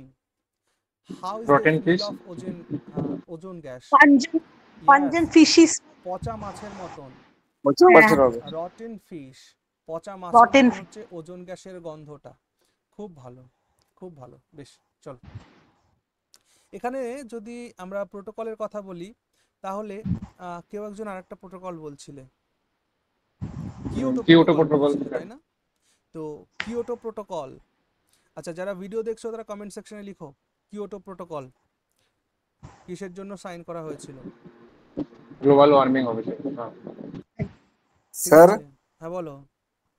বলছি স্যার আমরা যেটা আমি যে উত্তরটা দিলাম ভুল উত্তরটা দিয়েছিলাম 16ই ডিসেম্বর, ওই 16ই ডিসেম্বর কি মানে ডে আছে? 16 ডিসেম্বর এই ডিসগুলো আমরা দেখো, 15ই জানুয়ারি কি দিবস সেটা বলো আগে, এটা আমার মনে নেই। 16 ডিসেম্বর কি? 15th January army day. Army day, very good. 15 January army day পালন করা হয় ভারতবর্ষে। চলো নেক্সট কোশ্চেনে যাই আমরা। প্রশ্ন হচ্ছে burning fossil fuels causes increased amounts of carbon dioxide in atmosphere, and what is the name of the harmful effect caused due to this? Green house effect. যখন আমরা ফুয়েল মানে যখন আমরা জীবাশ্ম জ্বালানির দহন করি তখন যে কার্বন ডাইঅক্সাইডের মানে অ্যামাউন্ট বৃদ্ধি পায়, তো এর ফলে কি হয় না, এর ফলে গ্রিন হাউস এফেক্ট হয়। Very good, green house effect হয়। আর এই গ্রিন হাউস এফেক্টকে রোখার জন্য, গ্রিন হাউস এফেক্টকে রোখার জন্য একটা ইয়ে আছে, গ্রিন হাউস এফেক্টকে রোখার জন্য একটা প্রোটোকল আছে। সেই প্রোটোকলটাকে কি বলে? একটু আগেই নাম বলেছিল কিন্তু তোমরা। Kyoto protocol. হ্যাঁ very good, green house Kyoto protocol. যাতে 1.5 ডিগ্রি সেন্টিগ্রেডের বেশি তাপমাত্রা না ইনক্রিজ হয়। হ্যাঁ, গ্রিন হাউস এফেক্টের জন্য যে ট্রিটি হয়েছিল সেটা হচ্ছে কিয়োটো প্রোটোকল। ভেরি গুড, চলে আসো নেক্সট কোশ্চেন। হ্যালো দাদা, হ্যাঁ বলো। দাদা এটা গ্লোবাল ওয়ার্মিং এর জন্য তুমি দেখিয়েছিলে, তো ওটাও হ্যাঁ একদমই তাই, দেখো গ্রিন হাউস এফেক্ট মানেই তো গ্লোবাল ওয়ার্মিং। না। The exchange of respiratory gases in lungs occurs in, গ্যাসের যে এক্সচেঞ্জ হয় আমাদের রেসপিরেটরি সিস্টেমের মাধ্যমে, যেটা লাংয়ে হয়, সেটা কোথায় হয়? লাংয়ে Alveoli. কোথায় হয়? এটা হচ্ছে প্রশ্ন। অ্যালভিওলে। লাংসের কোথায় হয়? বলো। একদম ঠিক, the right answer is alveoli. অ্যালভিওলাইতে গ্যাসিয়াস এক্সচেঞ্জ হয়। অ্যালভিওলাইটা কি? Finger like projections that present in our lungs. Okay, মনে রাখবে অ্যালভিওল আমাদের লাংসের মধ্যে না, অ্যালভিওলাইয়ের সংখ্যা কত বলো তো? আমাদের শরীরে দুটো লাংস আছে, দুটো লাংসে 15 কোটি প্লাস 15 কোটি, অর্থাৎ দুটো লাংস মিলিয়ে আমাদের শরীরে লাংসের মধ্যে মোট 30 ক্রোড় অ্যালভিওলাই রয়েছে। ওকে, আচ্ছা এখান থেকে আরেকটা প্রশ্ন জিজ্ঞেস করি, সেটা বোধহয় তোমাদের কোন একটা পরীক্ষাতে, তোমাদের বোধহয় মিসলেনিয়াসের সেটে কোশ্চেনটা দিয়েছি আমি। কি ছিল কোশ্চেনটা বলো দেখি? মিসলেনিয়াসের সেটটা সবাই পরীক্ষা দিচ্ছ তো? ওটার আনসার কি দেবো আজকে? আজকে দেখি রাত্রে আমি দেবো ওটা। প্রশ্নটা হচ্ছে যে একজন অ্যাভারেজ অ্যাডাল্টের যে লাংস থাকে না, একজন অ্যাভারেজ অ্যাডাল্টের লাংস কতটুকুন এয়ারকে হোল্ড করতে পারে? মনে রাখবে দ্যাট ইজ 6 লিটার। হ্যাঁ, 6 লিটার এয়ার হোল্ড করতে পারে। মানুষের, একজন সাধারণ নর্মাল প্রাপ্তবয়স্ক মানুষের ফুসফুসের মধ্যে 6 লিটার বাতাসকে হোল্ড করতে পারে। এই পয়েন্টটা মনে রেখো। তোমাদের এরকম একটা প্রশ্ন দেখবা মিসলেনিয়াসের যে সেটটা তোমাদেরকে দিয়েছি মক টেস্টের, সেটাতে কিন্তু রয়েছে। হ্যাঁ, সো ওকে, চলো নেক্সট কোয়েশ্চেনে যাই আমরা। That is thrombosis. থ্রম্বোসিসটা কি? Thrombosis is a disease of. Thrombosis কিসের রোগ? থ্রম্বোসিস পড়িয়েছি তোমাদের আমি। থ্রম্বোসিস কিসের রোগ বলো? ব্লাড, বাকিরা কি বলছে একটু শুনি।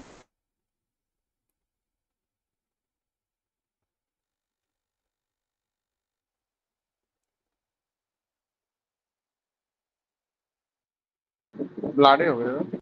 হ্যাঁ একদমই তাই। স্যার রক্তেরই হবে, কারণ থ্রম্বিন যে ইয়ার আছে সেটা তো একমাত্র থ্রম্বোসিস মানে রক্ততেই কি? থাকে, অন্য কোথাও থ্রম্বোসিস থাকে মানে না। কি? যখন রক্ত জমাট বেঁধে যায়, ঠিক আছে? থ্রম্বোসিস হচ্ছে যখন ব্লাড ক্লটিং হয়ে যায়। ব্লাড ক্লটিং হয়ে গেলে রক্ত শিরা উপশিরার মধ্যে দিয়ে চলতে পারে না, ব্লকেজ ক্রিয়েট হয়, যার কারণে শরীরের মানে অঙ্গে রক্ত পৌঁছাতে পারে না, তার ফলে প্যারালাইজড হয় এবং পরবর্তীকালে মৃত্যু ঘটে। থ্রম্বোসিস এটা ব্লাডের রোগ। ওকে, নেক্সট চলে আসো। Pellagra is caused due to the deficiency of. Pellagra রোগটি কিসের অভাবে ঘটে? নিয়াসিন, খুব ভালো প্রশ্ন। নিয়াসিন, হ্যাঁ একদমই তাই, প্যালেগ্রা রোগটা ভিটামিন নিয়াসিনের। B3, তাই তো স্যার? হ্যাঁ, ভিটামিন বি হ্যাঁ, থ্রি। B3 মানে নিয়াসিন। হ্যাঁ, B3, হ্যাঁ। ইয়েস। ভিটামিন বি3-র অভাবে প্যালেগ্রা রোগটি হয়, মাথায় রেখো। ভিটামিন বি3-র অভাবে প্যালেগ্রা হয়। চলে আসো নেক্সট কোশ্চেনে চলে যাই আমরা। That is which hormone protects. আমরা একটু দ্রুত দ্রুত করছি কারণ অনেক কোশ্চেন রয়েছে, 50টা করে কোশ্চেন তো। Which hormone protects the blood glucose from going to low. কোন হরমোনটি? আচ্ছা তোমরা বলো, নিজেরা পড়ে উত্তর দাও। Glucagon, glucagon.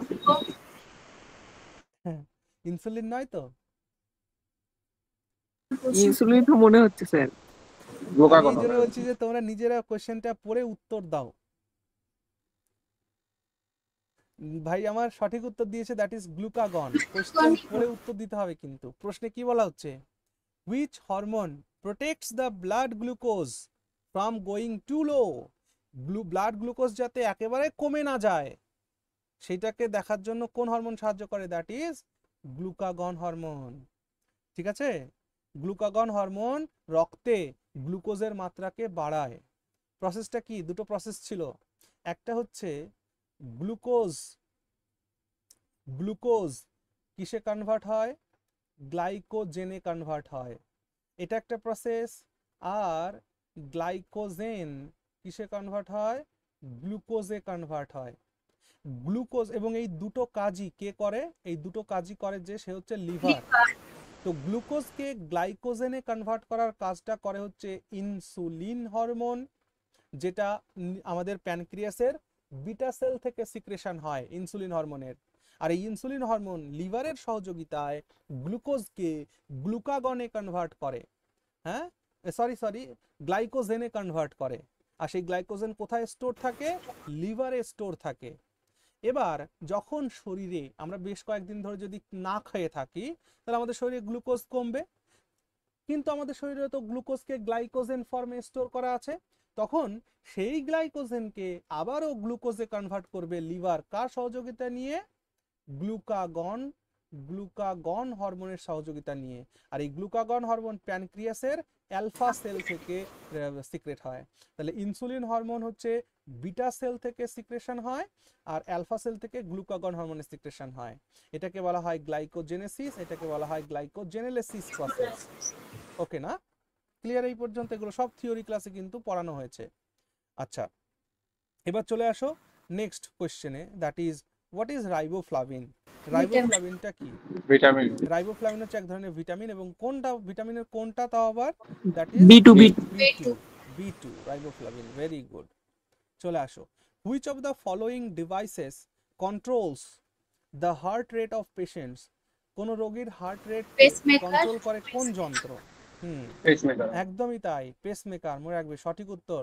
পরীক্ষায় প্রশ্ন জিজ্ঞেস করে, এই যে রেলওয়ের আরআরবি, এনটিপিসি বা ইত্যাদি পরীক্ষাগুলো আসতে চলেছে না, মনে রাখবা যে এইখানে যে কোয়েশ্চেনগুলো করা হচ্ছে 100% কোয়েশ্চেন, একটা দুটো এদিক ওদিক হবে না। চ্যালেঞ্জ দিচ্ছি, 100% কোয়েশ্চেন তোমরা এখান থেকে পাবে। পেসমেকার, পেসমেকারের কাজ হচ্ছে হার্ট রেটকে কন্ট্রোল করা, অর্থাৎ পেসমেকারের পেস মানে গতি, মেকার মানে যে তৈরি করে, হার্টের গতিটাকে যে তৈরি করে রাখে সেটা বলে পেসমেকার। এখান থেকে কয়েকটা কোয়েশ্চেন হয় যে আর্টিফিশিয়াল পেসমেকার থাকে না, তো আর্টিফিশিয়াল পেসমেকারে যে ব্যাটারি ইউজ করা হয় সেই ব্যাটারিটা কিসের ইউজ করা হয় এটা প্রশ্ন জিজ্ঞেস করা হয়।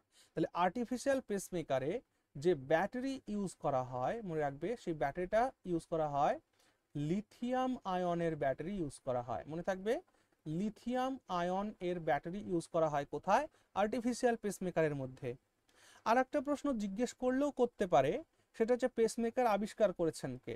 তো মনে রাখবে পেসমেকার আবিষ্কার করেছেন জন হবস, স্যার জন হবস পেসমেকার আবিষ্কার করেছেন। ওকে, তাহলে পেসমেকার আবিষ্কার করেছেন স্যার জন হবস। হ্যালো, হ্যাঁ আমি পড়াচ্ছি ভাই।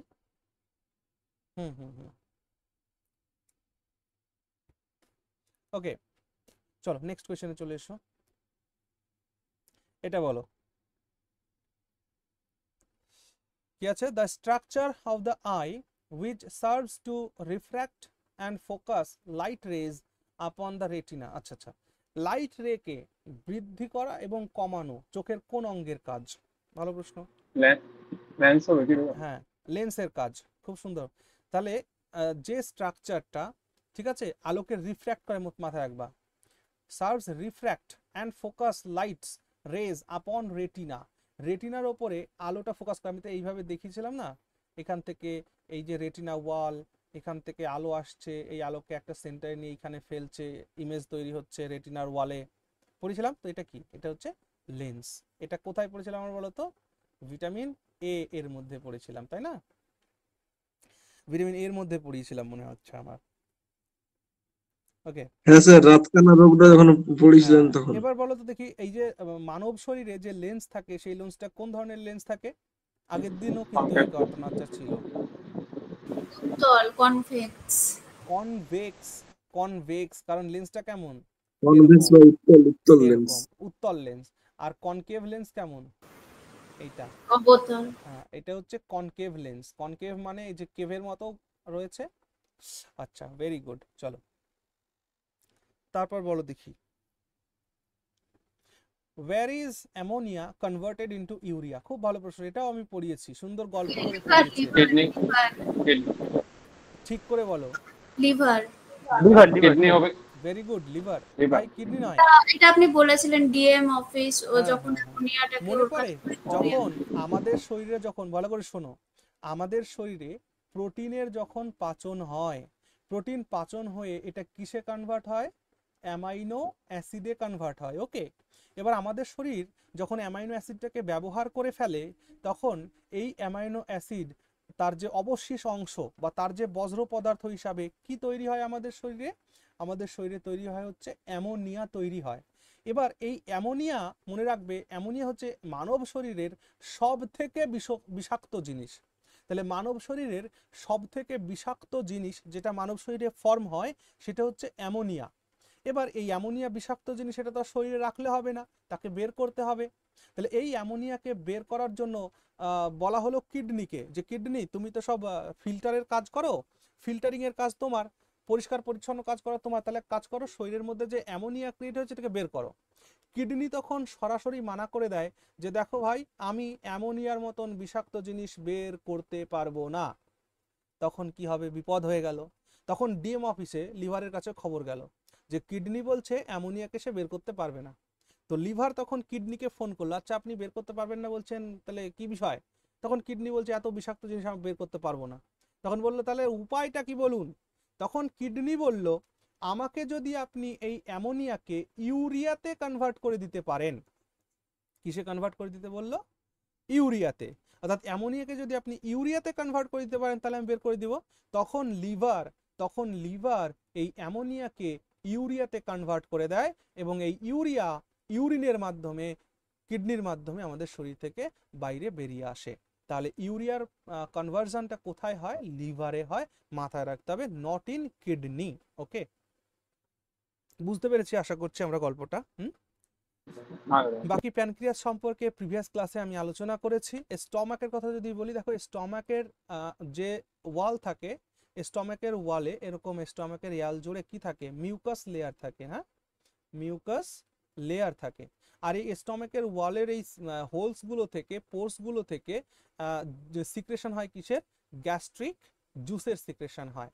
গ্যাস্ট্রিক জুসের সিক্রেশন হয়। আর এই গ্যাস্ট্রিক জুসের মধ্যে এক ধরনের অ্যাসিডও থাকে, সেই অ্যাসিডটার নাম কি? Hydrochloric acid, that is HCl। Very good. চলো নেক্সট কোয়েশ্চেনে চলে এসো। Which type of nuclear is responsible for energy in sun? কোন ধরনের নিউক্লিয়ার ফিউশন এ হবে স্যার ফিউশন। এ হবে? B B B B B বলো, not fission, it is fusion. Nuclear fusion is the right answer. Okay, মাথায় রাখবা, FUSION, ভুল যেন না হয়, ভুল যেন না হয়। নিউক্লিয়ার ফিউশন নাকি ফিশন। ওকে, আচ্ছা, হ্যাঁ সরি নিউক্লিয়ার পড়িনি ফিউশন। স্যার। দেখো নিউক্লিয়ার ফিশনের মাধ্যমে কি হয়, দুটো হাইড্রোজেন মিশে একটা হিলিয়ামে কনভার্ট হয়, ঠিক আছে? এটাকে বলা হয় নিউক্লিয়ার ফিশন। অর্থাৎ হাইড্রোজেন বম, মনে রাখবা, হাইড্রোজেন বম, হাইড্রোজেন বমও কোন প্রিন্সিপালে কাজ করে না? নিউক্লিয়ার ফিউশনের প্রিন্সিপালে কিন্তু কাজ করে, এটা মাথায় রেখো। ওকে, বলো দেখি এই হাইড্রোজেন বম কে আবিষ্কার করেছিল? নিউক্লিয়ার ফিউশনের প্রিন্সিপালে হাইড্রোজেন বম কাজ করে। হাইড্রোজেন বম কে আবিষ্কার করেছিল? Edward Taylor. হ্যাঁ, এডওয়ার্ড টেলর আবিষ্কার করেছিল হাইড্রোজেন বম। ওকে, চলো next question is, which of the following vitamins deficiency is fulfilled by golden rice? Golden রাইসের মাধ্যমে কোন ভিটামিনের পূরণ ঘটে? আমি পড়িয়েছিলাম golden rice is one kind of GM food, পড়িয়েছিলাম না? জিএম ফুড মানে vitamin A genetically modified food হচ্ছে গোল্ডেন রাইস। হ্যাঁ, তাহলে ভিটামিন কি? এ এ হ্যাঁ, একদমই ঠিক, vitamin A. Vitamin vitamin A, A sir. Golden rice থেকে আমরা প্রচুর পরিমাণে ভিটামিন এ পাই। তাহলে গোল্ডেন রাইস হচ্ছে জেনেটিক্যালি মডিফাইড ফুড বা জিএম ফুডকে বলে। ভিটামিন এর যদি আমাদের শরীরে অভাব হয় তাহলে একটা রোগ হয়, সেই রোগটাকে কি বলে? রাতকানা। জেরোথ্যালমিয়া। জেরপ্থ্যালমিয়া।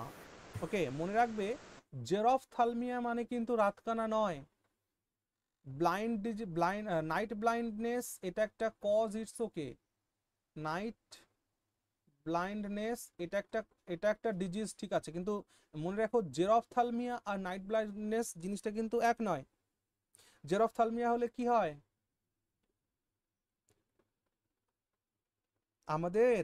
আমাদের কর্নিয়া অংশে এক ধরনের কি থাকে, লিকুইড থাকে না? আর সেই লিকুইডটা যখন ড্রাই হয়ে যায়, শুকিয়ে যায়, তখন আলো আর লেন্স পর্যন্ত পৌঁছাতে পারে না। মনে পড়ছে? কর্নিয়া থেকে লেন্স পর্যন্ত আলো পৌঁছাতে গেলে এইখানে কি থাকে, প্রচুর পরিমাণে লিকুইড থাকে।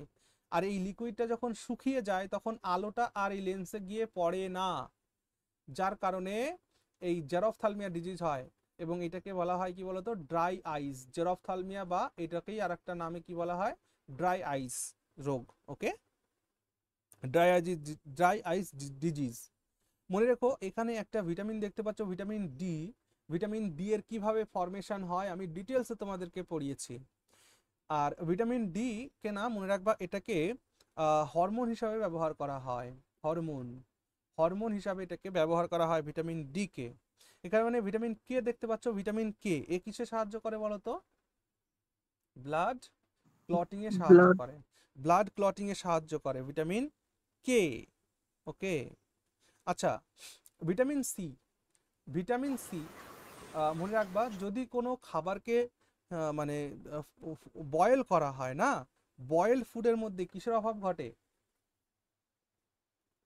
বয়েলড ফুডের মধ্যে এই ভিটামিন সি এর অভাব ঘটে।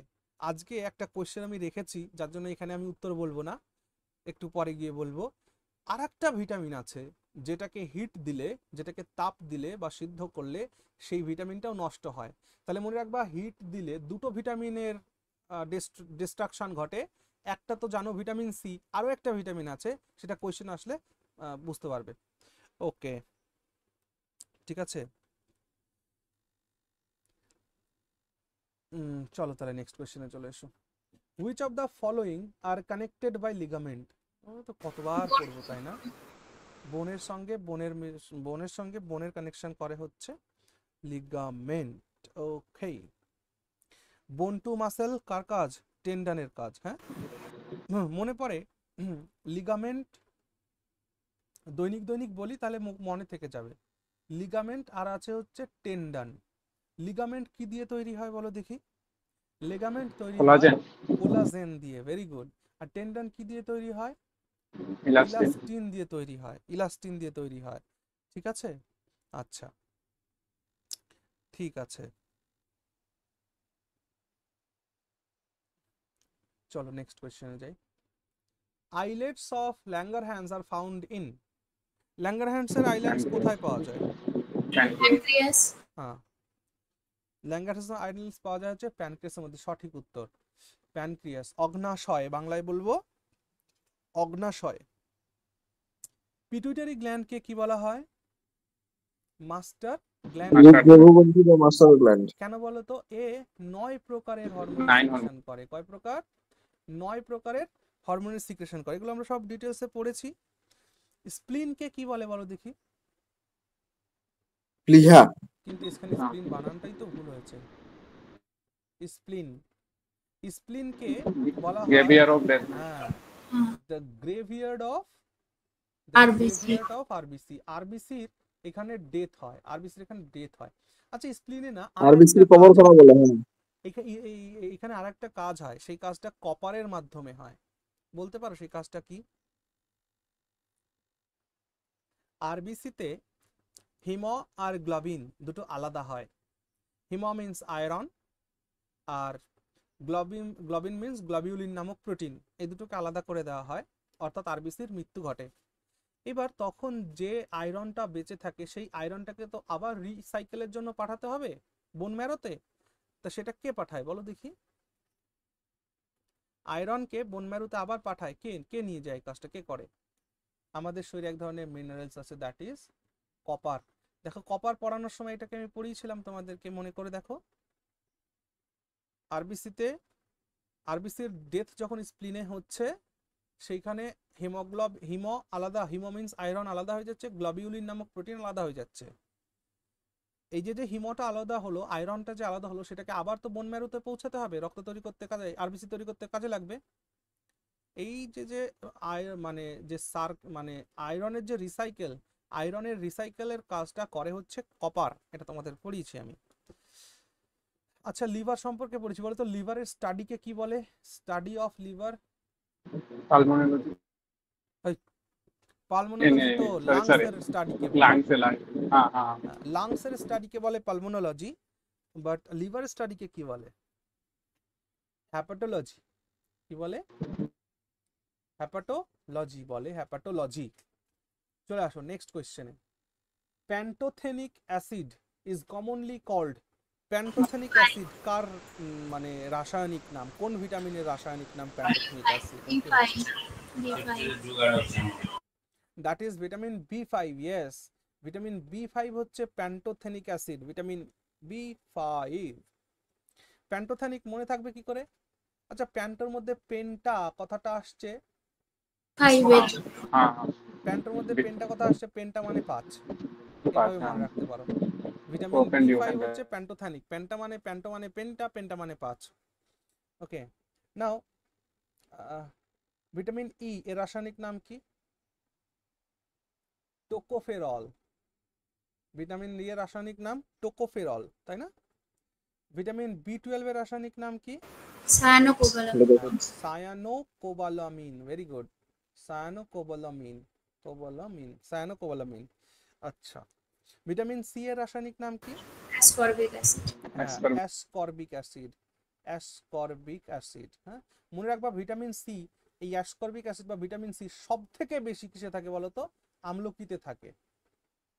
আমলকিতে সব থেকে বেশি ভিটামিন সি থাকে, আমলকি। ঠিক আছে, আচ্ছা আমলকি যখন বললাম, আমলকির মধ্যে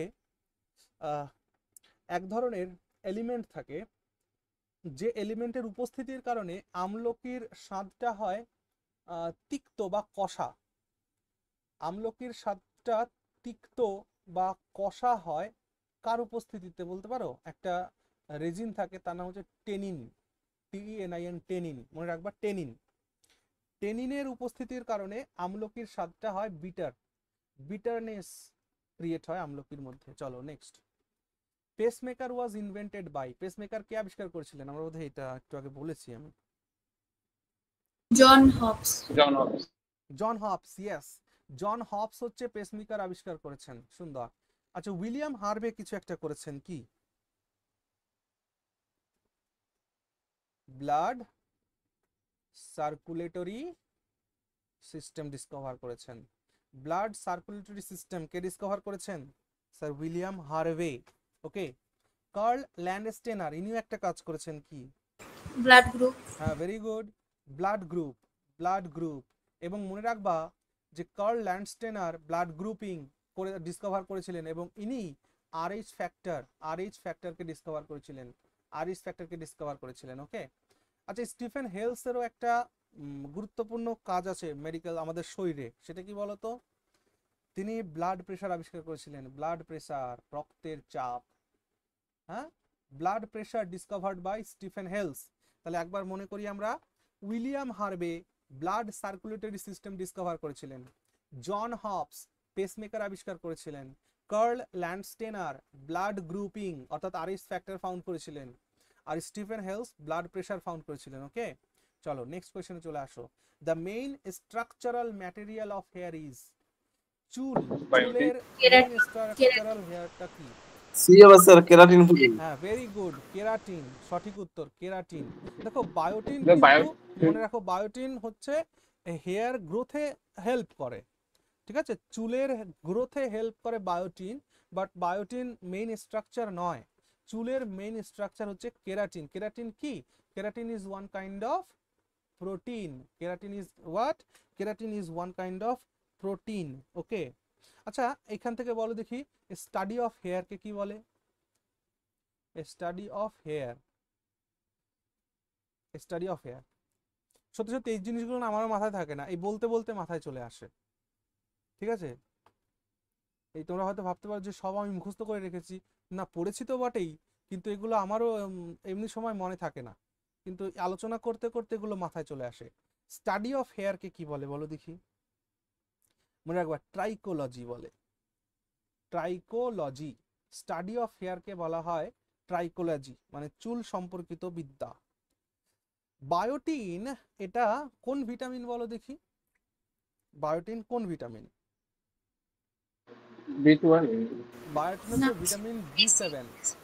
ভিটামিন B7 হচ্ছে বায়োটিন। আর ভিটামিন B1টা কি? থায়ামিন। Thiamine, very good. আচ্ছা বলো দেখি, ভিটামিন কে আবিষ্কার করেছিল? Vitamin was discovered by, vitamin কে আবিষ্কার করেছিল? ফাঙ্ক। কে আবিষ্কার করেছিল? ফাঙ্ক।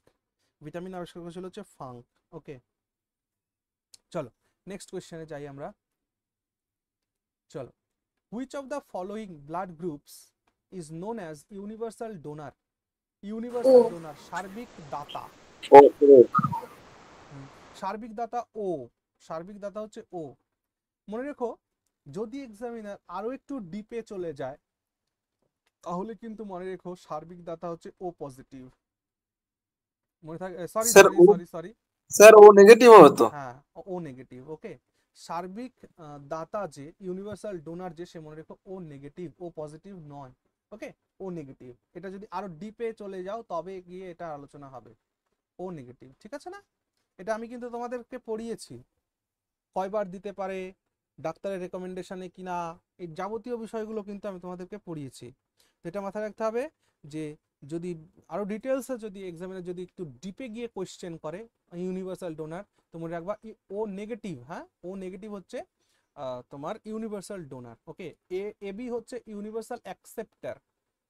ও হচ্ছে কি সরি এবি কি? এবি হচ্ছে ইউনিভার্সাল অ্যাকসেপ্টার, সবার থেকে সে নিতে পারে, ঠিক আছে। Okay, very good. চলো, আর এই যে বলো দেখি, ব্লাড গ্রুপিং এর কাজ কে করেছিল? Karl Landsteiner. হ্যাঁ, ভেরি গুড। চলো, who suggested the 4 main groups of human blood in 1890? 1890 তে কে বলেছিল? তো এটা আমরা কতবার আলোচনা করলাম না, কার্ল ল্যান্ডস্টেনার। কার্ল ল্যান্ডস্টেনার 1890 তে তিনি সাজেস্ট করেছিলেন যে মানুষের 4 প্রকারের রক্ত হয়। অ্যান্টিজেন এ থাকলে এ গ্রুপ, বি থাকলে অ্যান্টিজেন বি থাকলে বি গ্রুপ, যদি দুটোই থাকে এ বি দুটোই থাকে তাহলে এ বি গ্রুপ, যদি কোনোটাই না থাকে অ্যান্টিজেন এ বি কোনোটাই যদি না থাকে তাহলে জিরো গ্রুপ, জিরো, আর জিরোটাকেই আমরা ও গ্রুপ বলে জানি। ওকে, ভেরি গুড, এটা আলোচনা আমাদের হয়েছে। চলো নেক্সট। আচ্ছা, এখানে আর কয়েকজন বিজ্ঞানী ছিল। স্যাডভিক, বলো দেখি স্যাডভিক কি আবিষ্কার করেছিলেন? একটা অ্যাটমের মধ্যে যে নিউট্রন থাকে না, সেই নিউট্রনের আবিষ্কার করেছিলেন হচ্ছে স্যাডভিক। হ্যাঁ, রোনাল্ড রস তিনি ম্যালেরিয়া রোগের টিকা আবিষ্কার করেছিলেন। আর লুই পাস্তার কিসের আবিষ্কার করেছিলেন বলো দেখি? র্যাবিজ, র্যাবিজের টিকা, জলাতঙ্ক রোগের টিকা আবিষ্কার করেছিলেন লুই পাস্তার।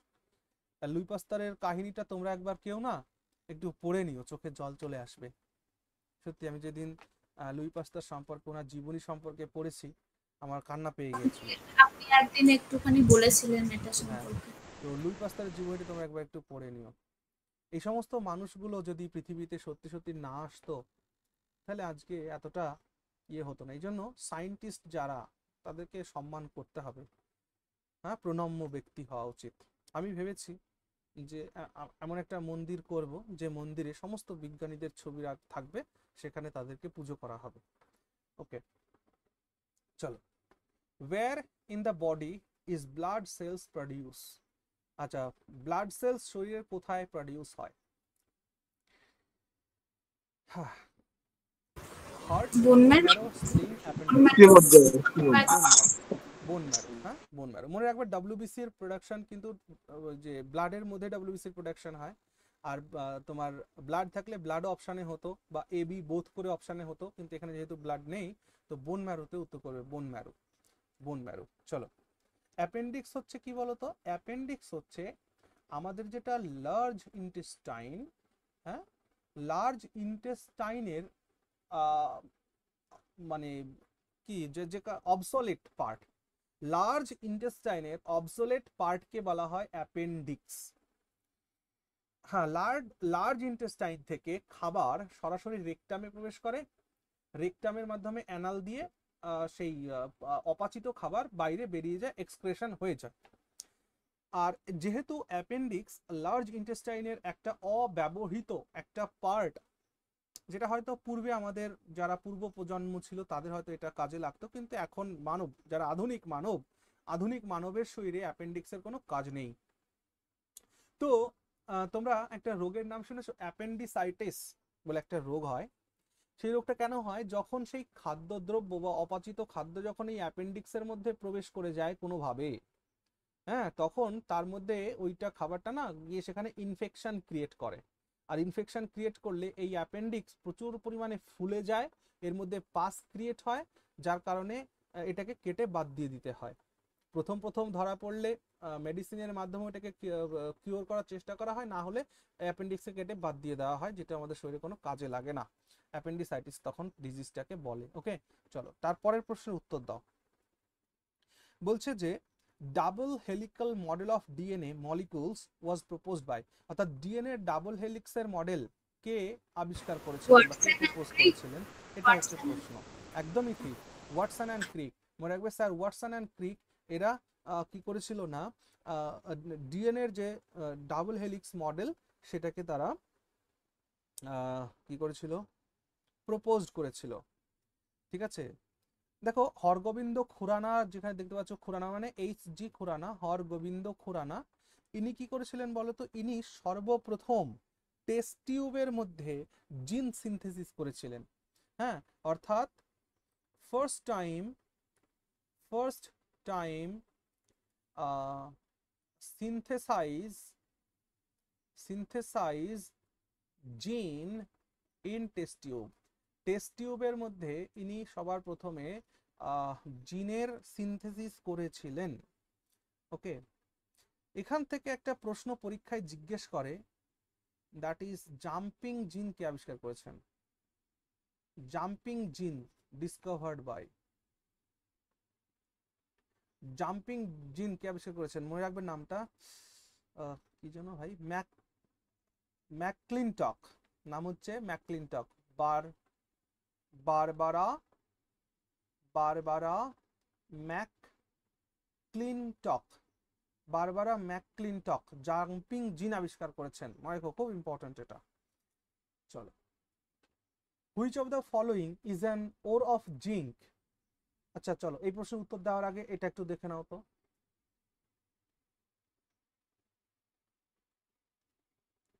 এটাকে একটা স্ক্রিনশট নিয়ে রাখো। জিঙ্কের ওরগুলোকে একটু দেখে নাও। জিঙ্কের ও যেটা আছে জিঙ্ক ব্লেন্ড, বা যেটাকে বলা হয় স্ফ্যালরাইট, ক্যালামাইন, জিঙ্কাইট, এই তিনটে হচ্ছে জিঙ্কের আকরিকের নাম। ঠিক আছে, দেখে নিয়েছে। এবার এবার উত্তর দাও। Which of the following is an or of zinc? Calamine. Calamine, very good. তো এইটা এটা তোমাদের, আচ্ছা এই কোশ্চেনগুলোকে আমি তোমাদের পিডিএফ করে দিয়ে দেবো, পরে ভিডিও দেখে নোট ডাউন করে নেবে বা কিছু এরকম ব্যাপার আছে? হ্যাঁ দাদা। আচ্ছা ঠিক আছে, তাহলে আমি এইগুলো তোমাদের আগের দিনের ক্লাসেরটাও এই ক্লাসেরটাও আমি পিডিএফ করে দিয়ে দিচ্ছি, ঠিক আছে? আর যারা ইউটিউবে ক্লাস দেখছো টেলিগ্রাম গ্রুপে জয়েন হয়ে যাও, সেখানে আমি এই কোশ্চেনের পিডিএফটা দিয়ে দেবো ওখানে। ওকে চলো, নেক্সট কোশ্চেন চলে এসো। Which of this transport oxygen to every cell of the body? RBC. একদমই তাই। মনে রাখবে এখানে যে একসাথে দিয়েছে বলে এটা উত্তর করব এটা উত্তর করব এরকম কিন্তু নয়, একদম পারফেক্টলি ডাব্লিউবিসি। মনে রাখবে অক্সিজেন ট্রান্সপোর্টের কাজ হচ্ছে কার? আয়রনের। হ্যাঁ, আয়রনের কাজ হচ্ছে অক্সিজেন ট্রান্সপোর্ট করা। মনে রেখো আয়রন ছাড়া অক্সিজেন ট্রান্সপোর্টের কাজ আর কারো নেই।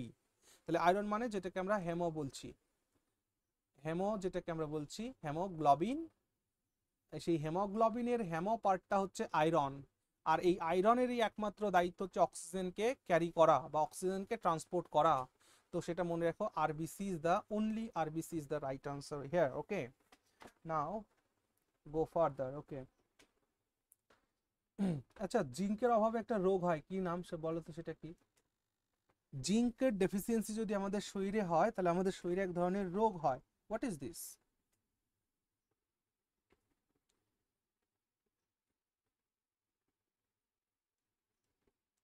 ডাইজেসিয়া, মনে আছে ডাইজেসিয়া? জিঙ্কের অভাবে আমাদের শরীরে ডাইজেসিয়া হয়। ডাইজেসিয়া হলে কি হয়? আমরা স্বাদ বুঝতে পারি না, কোন জিনিসের কোন স্বাদ বুঝতে পারি না, জিভের স্বাদ হারিয়ে যায়, খাবার মানে লো অ্যাপেটাইট হয়ে যায়, মানে খিদে কম পায় আমাদের। ডাইজেসিয়া রোগ হয় জিঙ্কের অভাবে। ওকে, নাও আচ্ছা আমি যে বললাম যে হেমোগ্লোবিনের কাজ হচ্ছে অক্সিজেনকে ক্যারি করা, অর্থাৎ অক্সিজেনের সাথে যখন হেমোগ্লোবিনের সাথে যখন অক্সিজেন মেশে তখন এর একটা নাম আছে। কি নাম আছে বলো দেখি? বলেছি তোমাদের, হ্যাঁ অক্সি, হ্যাঁ oxy haemoglobin, very good, oxy haemoglobin এটাকে বলা হয়। আচ্ছা বলো দেখি, CO2 প্লাস হেমোগ্লোবিন এটাকে কি বলে? হ্যাঁ স্যার ওইটা CO2 না CO হবে, মানে কার্বন মনোক্সাইড হয়ে যাবে না? CO2 এর কথাই বলছি, এটাকে বলা কার্বামাইনো হেমোগ্লোবিন, কার্বামাইনো হেমোগ্লোবিন। আর হেমোগ্লোবিনের সাথে যখন কার্বন মনোক্সাইড মেশে তখন এটাকে বলা হয় কার্বক্সি হেমোগ্লোবিন। হ্যাঁ, ভুল হয় না জানো, ভুল হয় না জানো। কার্বন ডাইঅক্সাইডের সরি হেমোগ্লোবিনের সাথে যখন কার্বন ডাইঅক্সাইড মেশে তখন সেটাকে বলা হয় কার্বামাইনো হেমোগ্লোবিন। আর যখন হেমোগ্লোবিনের সাথে কার্বন মনোক্সাইড মেশে তখন সেটাকে বলা হয় কার্বক্সি হেমোগ্লোবিন। আর হেমোগ্লোবিনের সাথে যখন অক্সিজেন মেশে তখন সেটাকে বলা হয় কি বলা হয়? Oxy haemoglobin. Oxy haemoglobin. Okay, now next চলে যাও, ঠিক আছে? এটা গেল, এটা দেখে নাও, এটা খুব ইম্পর্টেন্ট। হ্যাঁ, আচ্ছা এখানে দেখতে পাচ্ছ হেমাটাইট। পরীক্ষায় এ প্রশ্নও জিজ্ঞেস করে যে আয়রনের সব থেকে ভালো আকরিক কোনটি? তো মনে রাখবে আয়রনের সব থেকে ভালো আকরিক হচ্ছে হেমাটাইট। হেমাটাইট হচ্ছে আয়রনের সব থেকে উৎকৃষ্ট মানের আকরিক হচ্ছে হেমাটাইট, এটাও জিজ্ঞেস করে। ওকে, সো ইম্পর্টেন্ট আছে এটা। এটা কি করতে হবে দাদা? এটা কি মুখস্থ করতে বসতে হবে? এটাকে দেওয়ালে টাঙিয়ে রাখতে হবে, এটা দেওয়ালে টাঙিয়ে রাখতে হবে, তবে মনে থেকে যাবে খাতায় লিখে। চলো, question is what is a test tube baby? প্রশ্ন হচ্ছে what is a test tube baby? Test tube baby কি? বি নাম্বারটা হবে। হ্যাঁ, ফার্টিলাইজেশন দেখো, অপশন এ বলছে fertilisation takes place in uterus and embryo develops in uterus. তাহলে আর এটা আমার টেস্ট টিউবের প্রয়োজন কি? তাহলে এটা তো নর্মাল হয়ে গেল, এটা তো নর্মাল মায়ের শরীরে এটাই হয়, তাহলে এ তো উত্তর হবে না। ফার্টিলাইজেশন টেস্ট টিউবে হবে, এমব্রিও টেস্ট টিউবে হবে, দুটোই টেস্ট টিউবে হলে তাহলে আর মা কি করবে? তাহলে এটা হলো না। Fertilisation takes place in uterus and embryo develops in test tube. ইউটেরাসের মধ্যে ফার্টিলাইজেশন হচ্ছে আর এমব্রিও টেস্ট টিউবের মধ্যে বড় হচ্ছে, তার মানে টেস্ট টিউবকেও ধীরে ধীরে বড় করতে হবে, বাচ্চাও বড় হবে, টেস্ট টিউবকেও বড় করতে হবে, এরকম একটা ব্যাপার। সেটা উত্তর নয়। So the answer is option B, fertilisation takes place in test tube and embryo develops in uterus. Okay, এটা সঠিক উত্তর। চলো নেক্সট, মায়োসিন অ্যান্ড অ্যাক্টিন আর। মায়োসিন আর অ্যাক্টিন কি? এটা আমি কিন্তু পড়িয়েছি তোমাদের। Myosin and actin muscle protein. Muscle protein নাকি না অন্য কিছু? একদম সঠিক উত্তর, মাসেল প্রোটিন। মায়োসিন আর অ্যাক্টিন এটা হলো কি? মাসেল প্রোটিন এটা, ঠিক আছে, মাসেল প্রোটিন এটা, ঠিক আছে। এই মনে রাখবে, মায়োসিন আর অ্যাক্টিনের একটা গুরুত্বপূর্ণ কাজ আছে, এর একটা গুরুত্বপূর্ণ কাজ আছে, সেটা হলো, হ্যালো হ্যালো, না না এখনো শেষ হয়নি, আমি শেষ করে ফোন করছি। হ্যাঁ, হুম,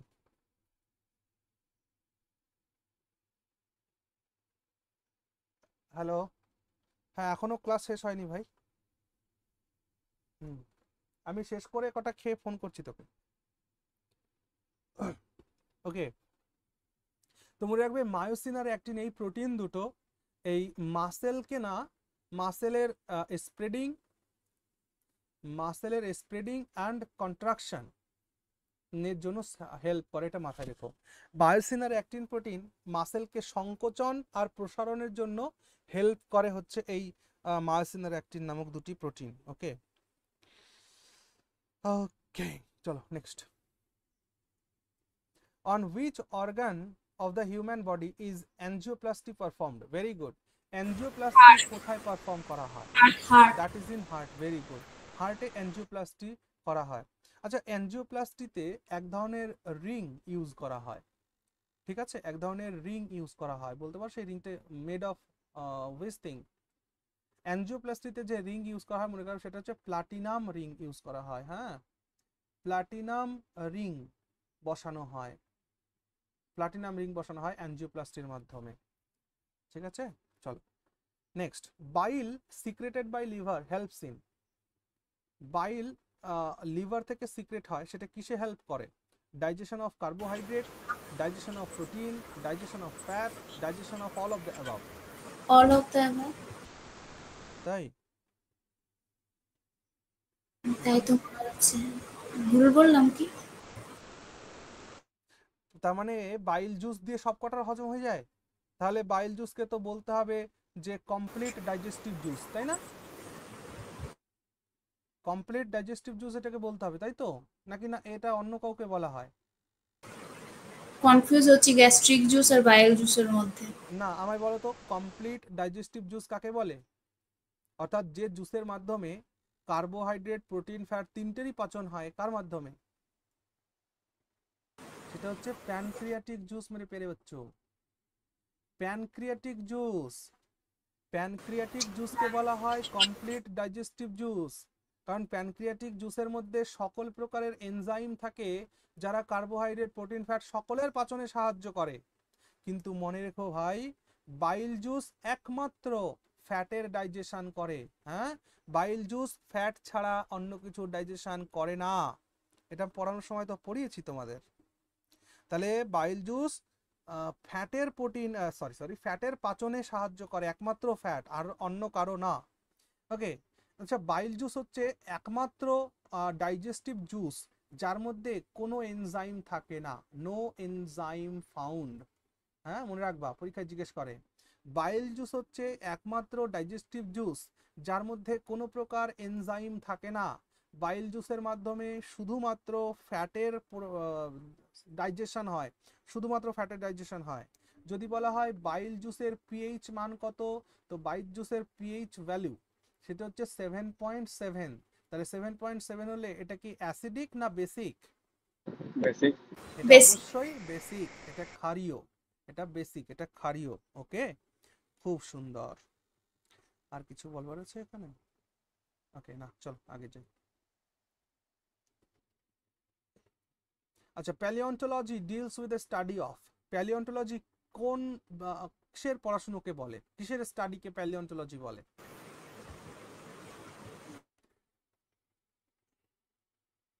Fossils. হুম, Fossils কি? একদমই তাই। জীবাশ্ম সম্পর্কে স্টাডিকে, ফসিলস সম্পর্কে স্টাডিকে প্যালিওন্টোলজি বলে। খুব সুন্দর, চলে আসো তারপরে। Which of the following vitamins not fat soluble? কোন ভিটামিনটি ফ্যাট সলিউবল নয়? ফ্যাট সলিউবল নয় কোন ভিটামিন? কোন ভিটামিন ফ্যাট সলিউবল নয়? আচ্ছা, C. হ্যাঁ, ফ্যাট সলিউবল ভিটামিন কোনগুলো? A, D, A, D, E, K. আর water soluble B, C, P. হ্যাঁ, তাহলে ভিটামিন সি এটা ফ্যাটে সলিউবল না, এটা ওয়াটারে সলিউবল আছে, তাই না? Vitamin C. ক্লিয়ার? আচ্ছা, ফসিল যখন বলছি, ফসিলের এজ কত? একটা ফসিল, একটা জীবাশ্মের এজ কত সেটা মাপার জন্য মনে রাখবে কার্বন ডেটিং মেথড ইউজ করা হয়। কার্বন ডেটিং মেথড ইউজ করা হয়। এবং এখান থেকে আরেকটা প্রশ্ন জিজ্ঞেস করে যে কার্বন ডেটিং মেথডে কার্বনের কোন আইসোটোপকে ব্যবহার করা হয়? C12। কার্বনের কোন আইসোটোপকে ব্যবহার করা হয়? That is carbon 14। কোনটা ইউজ করা হয়? Carbon 14, carbon 14, not carbon 12, carbon 14। Carbon 14 আইসোটোপটাকে ব্যবহার করা হয় এই কার্বন ডেটিং মেথডে। ঠিক আছে না? চলো, vitamin B1 is also called as. Vitamin B1 কে কি বলে? Thiamine. থায়ামিন বলে। মনে রাখবে ভিটামিন B1 এর অভাবে কোন রোগটা হয়? Beriberi. ঠিক আছে, চল। বায়োটিন, নিয়াসিনের তো আলোচনা করেছি আমরা আগেই। বল the chemical process by which glucose is broken down anaerobically is known as. আচ্ছা, অ্যানারোবিক রেসপিরেশনের মাধ্যমে যখন গ্লুকোজের ব্রেকডাউন হয়, তো সেই যে প্রসেস, সেই প্রসেসটাকে কি বলে? অ্যানারোবিক শ্বসন, মানে অবাত শ্বসনের মাধ্যমে গ্লুকোজকে ভাঙে যে পদ্ধতি, সেই পদ্ধতিটাকে কি বলে? এখান থেকে আমি গুরুত্বপূর্ণ পদ্ধতি যে কটা আছে দেখতে পাচ্ছ, এগুলো পরীক্ষায় বারবার জিজ্ঞেস করে। এটা আমি ডিটেলসে বুঝিয়ে দিচ্ছি আজকে, জীবনে যেন কোনোদিন ভুল না হয়। এখান থেকে ম্যাক্সিমাম কোয়েশ্চেন জিজ্ঞেস করা হয়, ম্যাক্সিমাম কোয়েশ্চেন্স। ঠিক আছে, হ্যাঁ, যে কোনো পরীক্ষায় থাকেই আর কি এরকম একটা ব্যাপার। দেখো, অ্যানারোবিক প্রসেসের মাধ্যমে গ্লুকোজকে যখন ভাঙা হয়, তখন সে সবার প্রথম কি তৈরি করে বলো দেখি? সে সবার প্রথম তৈরি করে হচ্ছে পাইরুভিক অ্যাসিড তৈরি করে অ্যানারোবিক রেসপিরেশনের মাধ্যমে। আর এই পাইরুভিক অ্যাসিড পরবর্তীকালে কিসে কনভার্ট হয় বলো তো? ল্যাকটিক অ্যাসিডে কনভার্ট হয়। হ্যাঁ, তাহলে অ্যানারোবিক প্রসেসের মাধ্যমে যে গ্লুকোজকে ভাঙা হয়, তখন বাই প্রোডাক্ট হিসাবে পাইরুভিক অ্যাসিডের ক্রিয়েশন হয়।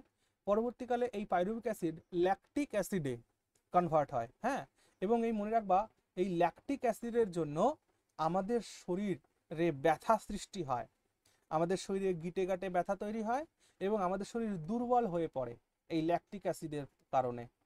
ঠিক আছে, তো এটা এই বিষয় নয়।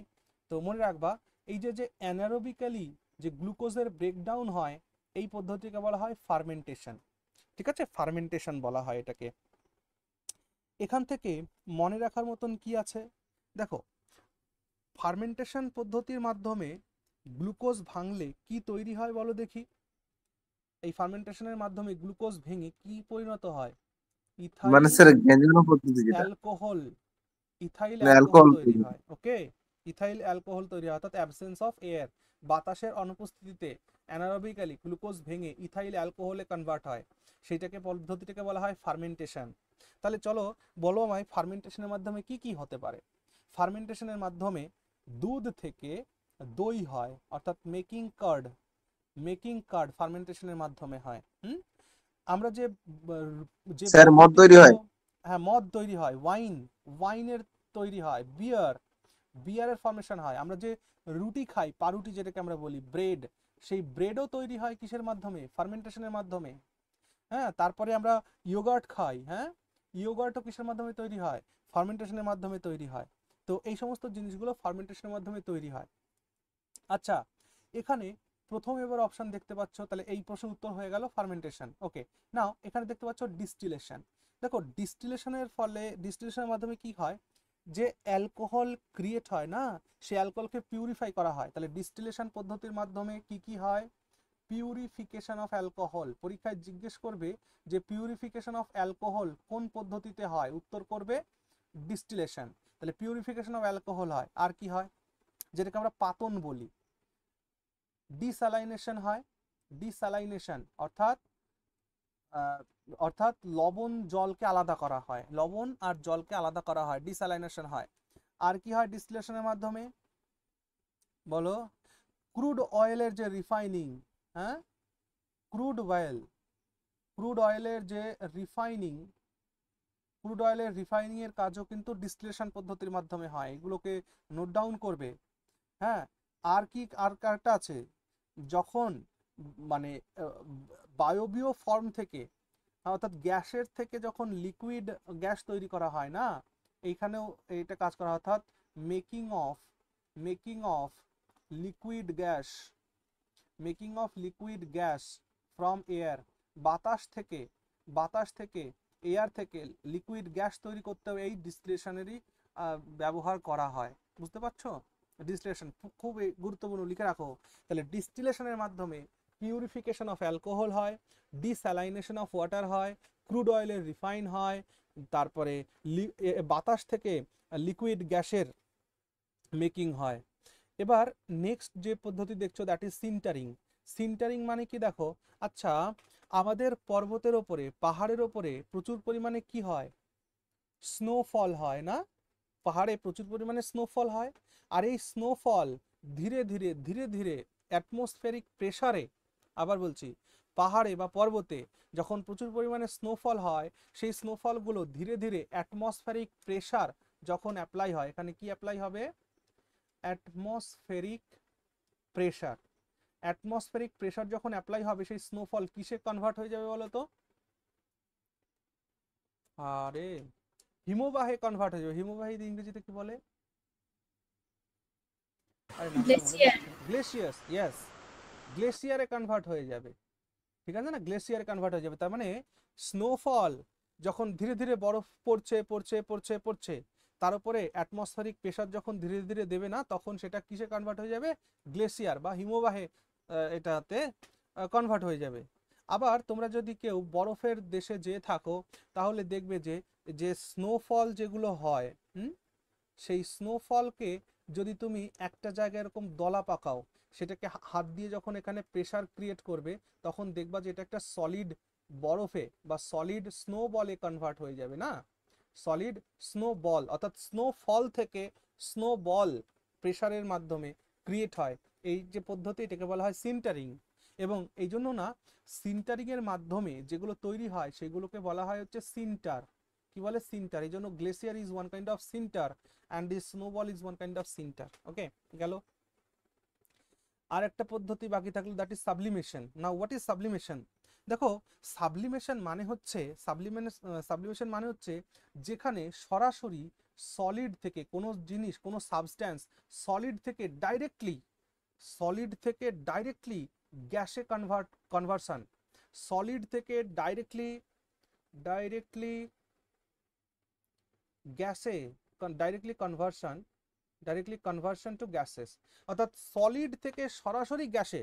আমাদের পদার্থের অবস্থা আছে, যদিও 4টে অবস্থা আছে, একটা আছে প্লাজমিক সিচুয়েশন, আমরা ওটা বাদ দিই। আমরা নর্মাল ওয়েতে পদার্থের ম্যাটারের কটা স্টেজ আছে বলতো, কটা ইয়ে আছে, রূপ আছে? 3টি রূপ আছে, সলিড, লিকুইড অ্যান্ড গ্যাস, তাই তো? পদার্থের 3টি অবস্থা condition, solid, liquid, gas.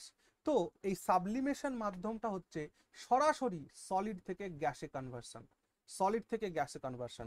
Normally কি হয়? নর্মালি কোনো সলিডকে যখন হিট দেওয়া হয় তখন সে লিকুইডে পরিণত হয়, লিকুইডকে যখন আরো হিট দেওয়া হয় তখন সে গ্যাসে কনভার্ট হয়।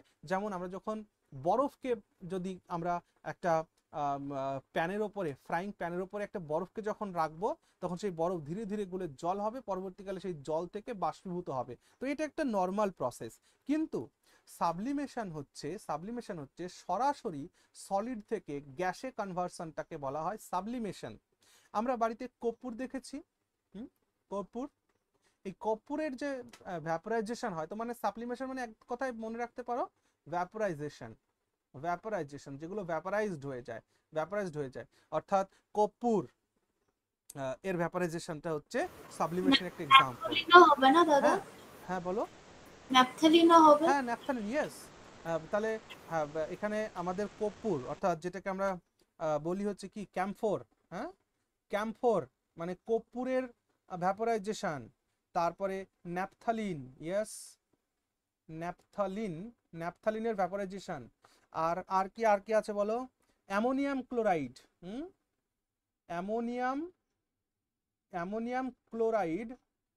অ্যামোনিয়াম ক্লোরাইডেরও ভ্যাপরাইজেশন হয়, এটাও সাবলিমেশন পদ্ধতি। মনে রাখবে, এগুলো কিন্তু পরীক্ষায় জিজ্ঞেস করে। কর্পূরের পাতনকে কি বলে, ন্যাপথলিনের ভ্যাপরাইজেশনকে কি বলে, কোন পদ্ধতি বলে, সাবলিমেশন বলে। অ্যামোনিয়াম ক্লোরাইডের যে ভ্যাপরাইজেশন তাকে কি বলে, সাবলিমেশন বলে। তারপরে আয়োডিনও যদি তুমি খোলা অবস্থায় রাখো এটাও ভ্যাপরাইজ হয়ে যায়, সরাসরি সলিড থেকে গ্যাসে কনভার্ট হয়ে যায়। আবার ড্রাই আইস যেটা বলি আমরা, সেই ড্রাই আইসের ক্ষেত্রেও কিন্তু সাবলিমেশন হয়, অর্থাৎ সলিড থেকে সরাসরি গ্যাসে কনভার্ট হয়ে যায়। তাহলে ডিস্টিলেশন, সিন্টারিং, সাবলিমেশন, ফার্মেন্টেশন, এগুলো এক্সাম্পল সহ আমরা বুঝে ফেললাম, কোনো অসুবিধা নেই তো? পরীক্ষায় কিন্তু এখান থেকে প্রশ্ন জিজ্ঞেস করে বারবার করে। ওকে, চলো নেক্সট কোশ্চেনের উত্তর দাও। কি প্রশ্ন করেছে? প্রশ্ন করেছে যে plants that grow in the absence of sunlight, সূর্যালোকের অনুপস্থিতিতে নিম্নের কে জন্মাতে পারে? Fungi, shrubs, algae, all of this. Fungi. একদম ঠিক, শ্রাবস। দেখো অ্যালগি তো হবেই না, কারণ অ্যালগি হচ্ছে আমাদের পৃথিবীতে 50%, মোর দ্যান 50%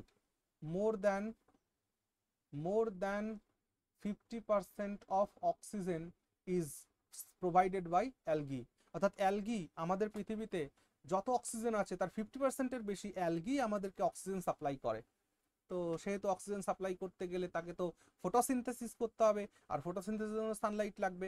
তো ছত্রাক হচ্ছে এমন একটি উদ্ভিদ, প্লান্ট কিংডমের মধ্যে যদি এটাকে দেখি, তাহলে ছত্রাক যেটা, সেটা কিন্তু সানলাইটের অ্যাবসেন্সে এ জন্মাতে পারে।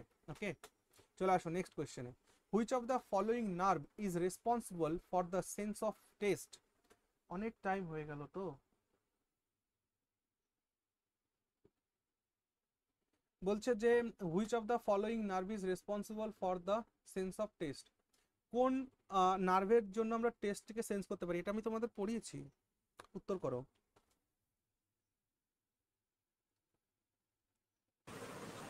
সি হবে কি? কারণ অলফ্যাক্টরিটা তো গন্ধের সাথে ইয়ে ছিল না। হ্যাঁ দেখো, গ্লসোফ্যারেঞ্জিয়াল নার্ভ, এই গ্লসোফ্যারেঞ্জিয়াল নার্ভ এটা আমাদের টেস্টকে, আমাদের জিভ থেকে মস্তিষ্কে পাঠায় কে? এই গ্লসোফ্যারেঞ্জিয়াল নার্ভ পাঠায়। আর অলফ্যাক্টরি নার্ভ কি করে? আমাদের গন্ধ, স্মেল, এটা কোথায় থাকে? নাকে থাকে, নাকে। অলফ্যাক্টরি নার্ভ আমাদের স্মেলকে ক্যারি করে নিয়ে যায় ব্রেনে, স্মেলকে ক্যারি করে নিয়ে যায় অলফ্যাক্টরি নার্ভ। অপটিক নার্ভ কি করে? অপটিক নার্ভ আমাদের তোমার রেটিনাতে যে ইমেজ ফর্মেশন হয় সেটাকে কর্টেক্সে, ব্রেনের কর্টেক্সে পৌঁছে দেওয়ার কাজ হচ্ছে অপটিক নার্ভের, ঠিক আছে না? তাহলে অলফ্যাক্টরি নার্ভ হচ্ছে স্মেলের জন্য। আচ্ছা, আমি তোমাদেরকে পড়িয়েছিলাম যে আমাদের নাকের মধ্যে কোনো গন্ধ, আমাদের নাকের মধ্যে কোনো গন্ধ যদি মোর দ্যান 50 সেকেন্ডস থাকে, এক নাগাড়ে 50 সেকেন্ডের বেশি যদি কোনো গন্ধ থাকে, তাহলে সেটা আস্তে আস্তে সেই গন্ধটাকে আমরা ভুলে যাই, সেই গন্ধটাকে আমরা সেন্স করতে পারি না। এটা কার জন্য হয়? এই সময় অলফ্যাক্টরি নার্ভ কাজ করা বন্ধ করে দেয়। এটা যদি না হতো তাহলে আমরা কোনোদিন দুর্গন্ধ সহ্যই করতে পারতাম না। যদি olfactory nerve all time active থাকতো তাহলে আমরা গন্ধই সহ্য করতে পারতাম না। তাহলে কোনো একটা সিচুয়েশনে, যেমন পাবলিক টয়লেটের একটা এক্সাম্পল আমি দিয়েছিলাম যখন পড়িয়েছিলাম, যে পাবলিক টয়লেটে যখন আমরা যাই তখন সেখানে যে স্মেলটা থাকে কয়েক মুহূর্তের জন্য সেটা আমরা পাই, তারপর সেটাকে আমরা ভুলে যাই আর সেন্স করতে পারি না, কারণ 50 সেকেন্ডের বেশি সময় হলে অলফ্যাক্টরি নার্ভ একা একা ডিঅ্যাক্টিভেট হয়ে যায়, যার কারণে ওই গন্ধটা আমরা আর পাই না। ঠিক আছে, চলো নেক্সট। তাহলে কি হলো? সেন্স অফ টেস্ট কার কাজ? না গ্লসি ফ্যারেঞ্জিয়াল নার্ভের কাজ। চলে আসো, which of the following is not a part of digestive system? নিচের কোনটি ডাইজেস্টিভ সিস্টেমের পার্ট নয়? Mouth, Spleen. Liver, stomach, spleen. একদম Spleen. Spleen, spleen, spleen, spleen digestive সিস্টেমের পার্ট নয়। চলে আসো, which vitamin gets destroyed on heating? এই তো পেয়েছি সেই কোশ্চেনটা। কোন ভিটামিন তাপ দিলে, কোন ভিটামিন তাপ দিলে নষ্ট হয়ে যায়? বলো দেখি।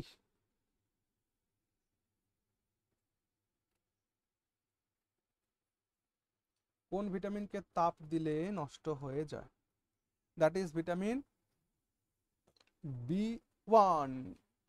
এটা মনে রাখবা, এটা সম্পর্কে আমি তোমাদের পড়াইনি যদিও, এই জন্য এটা না পারারই কথা। যেটা থাইমিন আছে না, ভিটামিন B1, এই থাইমিন ভিটামিনটিকে যদি হিট দেওয়া যায়, বয়েল করা যায়, তাহলে কিন্তু ভিটামিন সি এর সাথে সাথে এটাও কিন্তু ডিস্ট্রয় হয়ে যায়। তাহলে দুটো ভিটামিন পেলাম, একটা হচ্ছে ভিটামিন সি, আর একটা এর সাথে সাথে মনে রাখবো ভিটামিন B1 অর্থাৎ থায়ামিন। এই দুটো ভিটামিনকে যখন তুমি হিট দেবে, যখন তুমি হিট দেবে তখন এরা কি হবে? এরা ডিস্ট্রয় হয়ে যাবে। খাতায় নোট করে রাখো। তাহলে vitamin B1 and vitamin C, এদেরকে যখন তুমি তাপ দেবে, হিট দেবে, তখন এটা নষ্ট হয়ে যাবে। ওকে, ডিস্ট্রয় হয়ে যাবে। ঠিক আছে। Dash is also known as blood sugar. আচ্ছা, কোনটি ব্লাড সুগার নামে পরিচিত? যদি তোমরা কোনো ল্যাবরেটরিতে ব্লাড টেস্ট করতে দাও সুগারের জন্য, সুগারের জন্য যখন ব্লাড টেস্ট করতে দাও তখন দেখবা সেখানে কি লেখা থাকে? Glucose. Glucose. So option A is the right answer. চলে এসো নেক্সট। নেক্সট বলো। আচ্ছা, এখান থেকে একটা জিনিস দেখা, normal range of blood sugar. Normal range of blood sugar, ব্লাডে গ্লুকোজ, ব্লাডে গ্লুকোজ কত থাকতে হবে মনে রাখবা? এটা হচ্ছে 80 to 120 milligram per decilitre, per 1 decilitre বা 100 ml। 100 ml বা এটাকে ডেসিলিটার বলতে পারো, ডিএল। ঠিক আছে, 1 ডেসিলিটারে বা 100 ml এ 80 থেকে 120 মিলিগ্রাম গ্লুকোজ থাকলে সেটা নর্মাল রেঞ্জ। ওকে, চলো। The mineral controls the functioning of thyroid. থাইরয়েডের ফাংশনিংকে কন্ট্রোল করে? আয়োডিন কন্ট্রোল করে। চলে এসো। Which hormone promotes RBC production in bone marrow? খুব ভালো প্রশ্ন। বোন ম্যারোর ফরমেশনে, বোন ম্যারোর প্রোডাকশনে কোন হরমোন সেটাকে প্রমোট করে? আচ্ছা, আরবিসির আরেকটা নাম কি বলো দেখি? এরিথ্রোমাইসিন। তাহলে এরিথ্রোপয়েটিন হবে। তাহলে এরিথ্রোপোয়েটিন। এই এরিথ্রোপোয়েটিন হরমোন, এই এরিথ্রোপোয়েটিন হরমোন এটাই কি করে না, এরিথ্রোপোয়েটিন হরমোন যেটা, সেটা আরবিসির ফরমেশনে বা আরবিসির প্রোডাকশনে সাহায্য করে। মনে রেখো, এরিথ্রোপোয়েটিন হরমোন কোথায় থেকে সিক্রেট হয়? এটা কিডনি, কিডনি থেকে সিক্রেট হয়, মনে রেখো। এরিথ্রোপয়েটিন হরমোন এটা কিডনি থেকে সিক্রেট হয় এবং এটা স্টিমুলেট করে বোন ম্যারোকে আরবিসির প্রোডাকশনের জন্য। ঠিক আছে, এখানে বেশ কিছু হরমোন রয়েছে, যেমন আমরা এখানে দেখতে পাচ্ছি তোমার কোলেসিস্টোকাইনিন। এই কোলেসিস্টোকাইনিন হরমোনটা এটা কোত্থেকে সিক্রেট হয় বলতো? স্মল ইন্টেস্টাইন থেকে সিক্রেট হয়। স্মল ইন্টেস্টাইন থেকে কোলেসিস্টোকাইনিনের সিক্রেশন হয়। এটা যখন আমাদের শরীরে ডাইজেশনের প্রসেসটা চলে, সেই ডাইজেশনের প্রসেসের সময় এই স্মল ইন্টেস্টাইন থেকে এই কোলেসিস্টোকাইনিন হরমোনের সিক্রেশন হয়। ওকে, আচ্ছা এখানে একটা জিনিস তোমাদেরকে বলি, সেটা হচ্ছে কি, এই যে আমরা বললাম কোলেসিস্টো, এটা বোধহয় আমি পড়ানোর সময় বলিনি, তাই এখন বলে দিই। Cholecystokinin hormone, cholecystokinin hormone hormone hormone cholecystokinin hormone এটা কি করে, আমাদের দাঁড়াও দাঁড়াও দাঁড়াও এভাবে বলি, আমাদের যে স্মল ইন্টেস্টাইন আছে না, তো স্মল ইন্টেস্টাইন থেকে দুই ধরনের অনেকগুলো হরমোন সিক্রেশন হয়, দুটো হরমোনের কথা এখানে আলোচ্য বিষয়। একটাকে বলা হয় হচ্ছে সিক্রেটিন হরমোন, আর একটা হরমোন হচ্ছে এই যে কোলেসিস্টোকাইনিন। তাহলে আমাদের স্মল ইন্টেস্টাইন থেকে, বা আমাদের অ্যাকচুয়ালি কোথা থেকে বলতো, আমাদের স্মল ইন্টেস্টাইনের মধ্যে না মিউকোসা আছে, মিউকোসা কি আছে, মিউকোসা, যেখান থেকে মিউকোস লেয়ারের মতন, যেখান থেকে এক ধরনের রঞ্জক সিক্রেট হয়, যাতে মানে ইজিলি ওই ডাইজেস্টিভ ফুডগুলো যাতে পাসিং করতে পারে। তো সেই মিউকোসা থেকে না দুই ধরনের হরমোনের সিক্রেশন হয়, একটা হচ্ছে সিক্রেটিন হরমোন, আর এটা মাথায় রেখো, সিক্রেটিন হরমোন আর কি কোলেসিস্টোকাইনিন, এই দুটো হরমোনের সিক্রেশন হয়। এবার এদের কাজ কি দেখো, এই সিক্রেটিনের কাজ হচ্ছে এটি প্যানক্রিয়াসকে স্টিমুলেট করে। কাকে স্টিমুলেট করে? সিক্রেটিন হরমোন প্যানক্রিয়াসকে। তাহলে সিক্রেটিন হরমোন প্যানক্রিয়াসকে স্টিমুলেট করে প্রোডাকশন করার জন্য কিসের? কিছু বাইকার্বনেটের প্রোডাকশন বা বাইকার্বনেট রিচ ফ্লুইড এর প্রোডাকশনের জন্য এটাকে ইয়ে করে আর কি। বোঝাই ব্যাপারটা। এই সিক্রেটিন হরমোন প্যানক্রিয়াসকে বলে যে ভাই তুমি কিছু বাইকার্বনেট রিচ ফ্লুইড তৈরি করো। এবার প্যানক্রিয়াস জিজ্ঞেস করে কেন বাইকার্বনেট রিচ ফ্লুইড তৈরি করব? তখন সিক্রেটিন বলে দেখো, এই খাবারটা যখন স্টম্যাক থেকে এসছে, কোত্থেকে এসছে? স্টম্যাক থেকে এসছে। স্টম্যাকের মধ্যে ভয়ঙ্কর একটা অ্যাসিড আছে যার নাম হচ্ছে HCl। সেই HCl এই খাবারগুলোর সাথে মিলেমিশে রয়েছে। এখন এরা যদি আমাদের এই স্মল ইন্টেস্টাইনের মধ্যে যেতে থাকে, তাহলে তো আমাদের স্মল ইন্টেস্টাইনকে ফুটো ফুটো করে চলে যাবে। তাহলে কি করতে হবে? প্যানক্রিয়াস তুমি এক কাজ করো, তুমি বাইকার্বনেট জাতীয় কিছু ফ্লুইড সিক্রেট করো। যেহেতু বাইকার্বনেট হচ্ছে one kind of basic substance, এটা কেমন ক্ষারীয় বেসিক সাবস্ট্যান্স, তাই বাইকার্বনেট রিচ যদি ফ্লুইড তুমি ক্রিয়েট করো, তাহলে সেটা খাবারের সাথে যখন মিশবে, তখন তার যে অ্যাসিডিক যে মানে যে স্টমাকের যে অ্যাসিড, সেটাকে সে নিউট্রিলাইজ করতে পারবে। বুঝতে পারছো? এটা গেল সিক্রেটিন হরমোনের কাজ।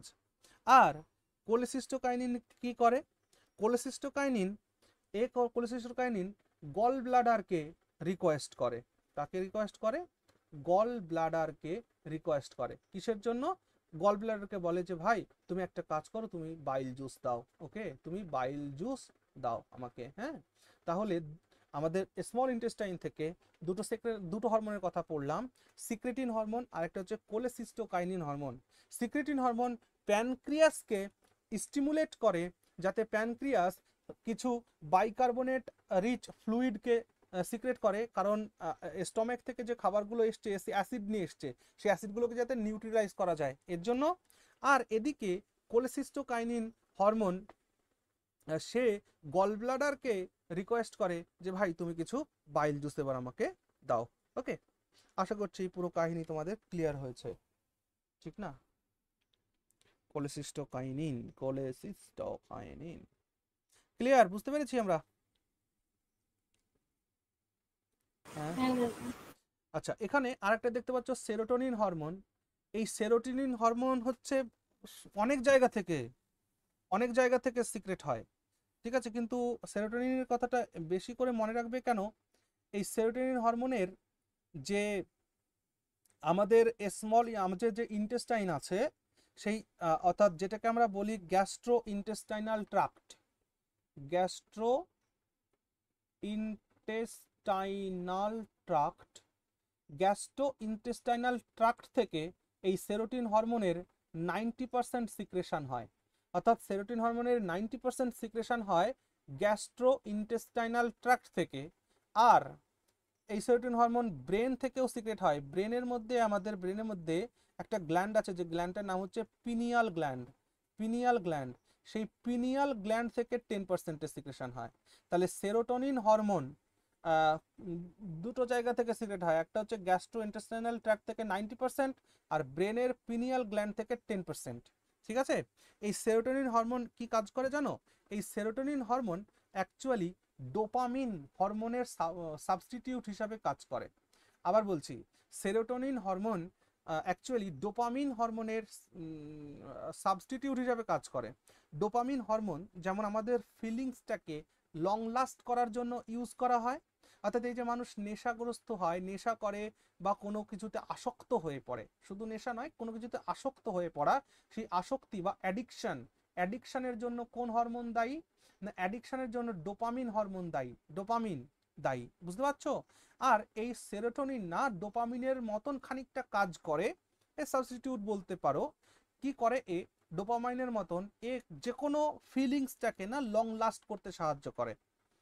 মনে করো আনন্দ, হ্যাঁ, বিশেষ করে পজিটিভ থিংস গুলোকে অনেকক্ষণ আমাদের স্মৃতিতে বজায় রাখার জন্য, অর্থাৎ লং লাস্টিং অফ হ্যাপিনেসটাকে অনেকক্ষণ আমাদের মধ্যে রাখার জন্য এই সেরোটোনিন হরমোন কাজ করে। চলো নেক্সট কোয়েশ্চেনে আসো এবার। কি? Muscle fatigue occurs due to the accumulation of, বলো মাসেল ফ্যাটিগ কিসের জন্য হয়? Lactic acid. Yes lactic acid, আমরা একটু আগেই পড়েছি ল্যাকটিক অ্যাসিড। বলো দেখি গ্লুটেনিক অ্যাসিড কোত্থেকে পাই আমরা? গ্লুটেনিক অ্যাসিড হুইট থেকে। হুইট থেকে। হ্যাঁ একদম তাই। গম। গ্লুটেনিক অ্যাসিড আমরা পাই হচ্ছে হুইট থেকে, গম থেকে আমরা পাই। হ্যাঁ, গম থেকে পাই, হুইট থেকে পাই গ্লুটেনিক অ্যাসিড। Very good. আচ্ছা, তো বাকি এটা তো বলেই দিয়েছি এটা আগেই। এখানে একটা হরমোন বাকি আছে, এই যে সোমাটোস্ট্যাটিন অ্যাকচুয়ালি এটা আমাদের গ্রোথে হেল্প করে, ওই সোমাটোট্রপিন হরমোনের মতনই, জিএসটি যেটাকে বলে, হ্যাঁ, গ্রোথ স্টিমুলেটিং হরমোন। তো সোমাটোস্ট্যাটিন হরমোনটা না গ্রোথ এ হেল্প করে, আমাদের গ্রোথে হেল্প করে। হ্যাঁ, চলো। Sucrose occurs naturally in, sucrose naturally কিসের থেকে পাই? সুগার। হ্যাঁ, সুগার একদম তাই, সুগার কেন থেকে পাই। সুগার কেন, বলো সুগার কেন রিসার্চ ইনস্টিটিউশন কোথায় আছে? লখনউ। লখনউতে আছে। চল তারপরে বলো, কেমিক্যালি রাস্ট ইজ, রাসায়নিকভাবে রাস্ট কি? Ferric bromide, hydrated ferric oxide, ferric chloride, ferric sulphide. Ferric chloride. বারে বাহ। Fe2O3, এই না রাস্ট? এটা তো রাস্ট, তো এটা তো এটা হাইড্রেটেড ফেরিক অক্সাইড, ওকে। রাস্ট হচ্ছে এক ধরনের ফেরিক অক্সাইড, নাকি ferric bromide, ferric chloride, ferric sulphide এগুলো নয়। রাস্ট হচ্ছে ফেরিক অক্সাইড রাস্ট। হ্যাঁ, আচ্ছা চলো নেক্সট কোয়েশ্চেনে যাই। ও নেক্সট আর কোয়েশ্চেন নেই, ঠিক আছে, তাহলে এই পর্যন্তই। ঠিক আছে, তাহলে যারা ইউটিউবে ক্লাস দেখছো তারা জানিও কেমন লাগলো ক্লাসটি। আশা করছি যারা লাইভ ক্লাসে আছো তোমাদের ক্লাসটি ভালো লেগেছে, তাই না? ভালো ভালো প্রশ্ন ছিল।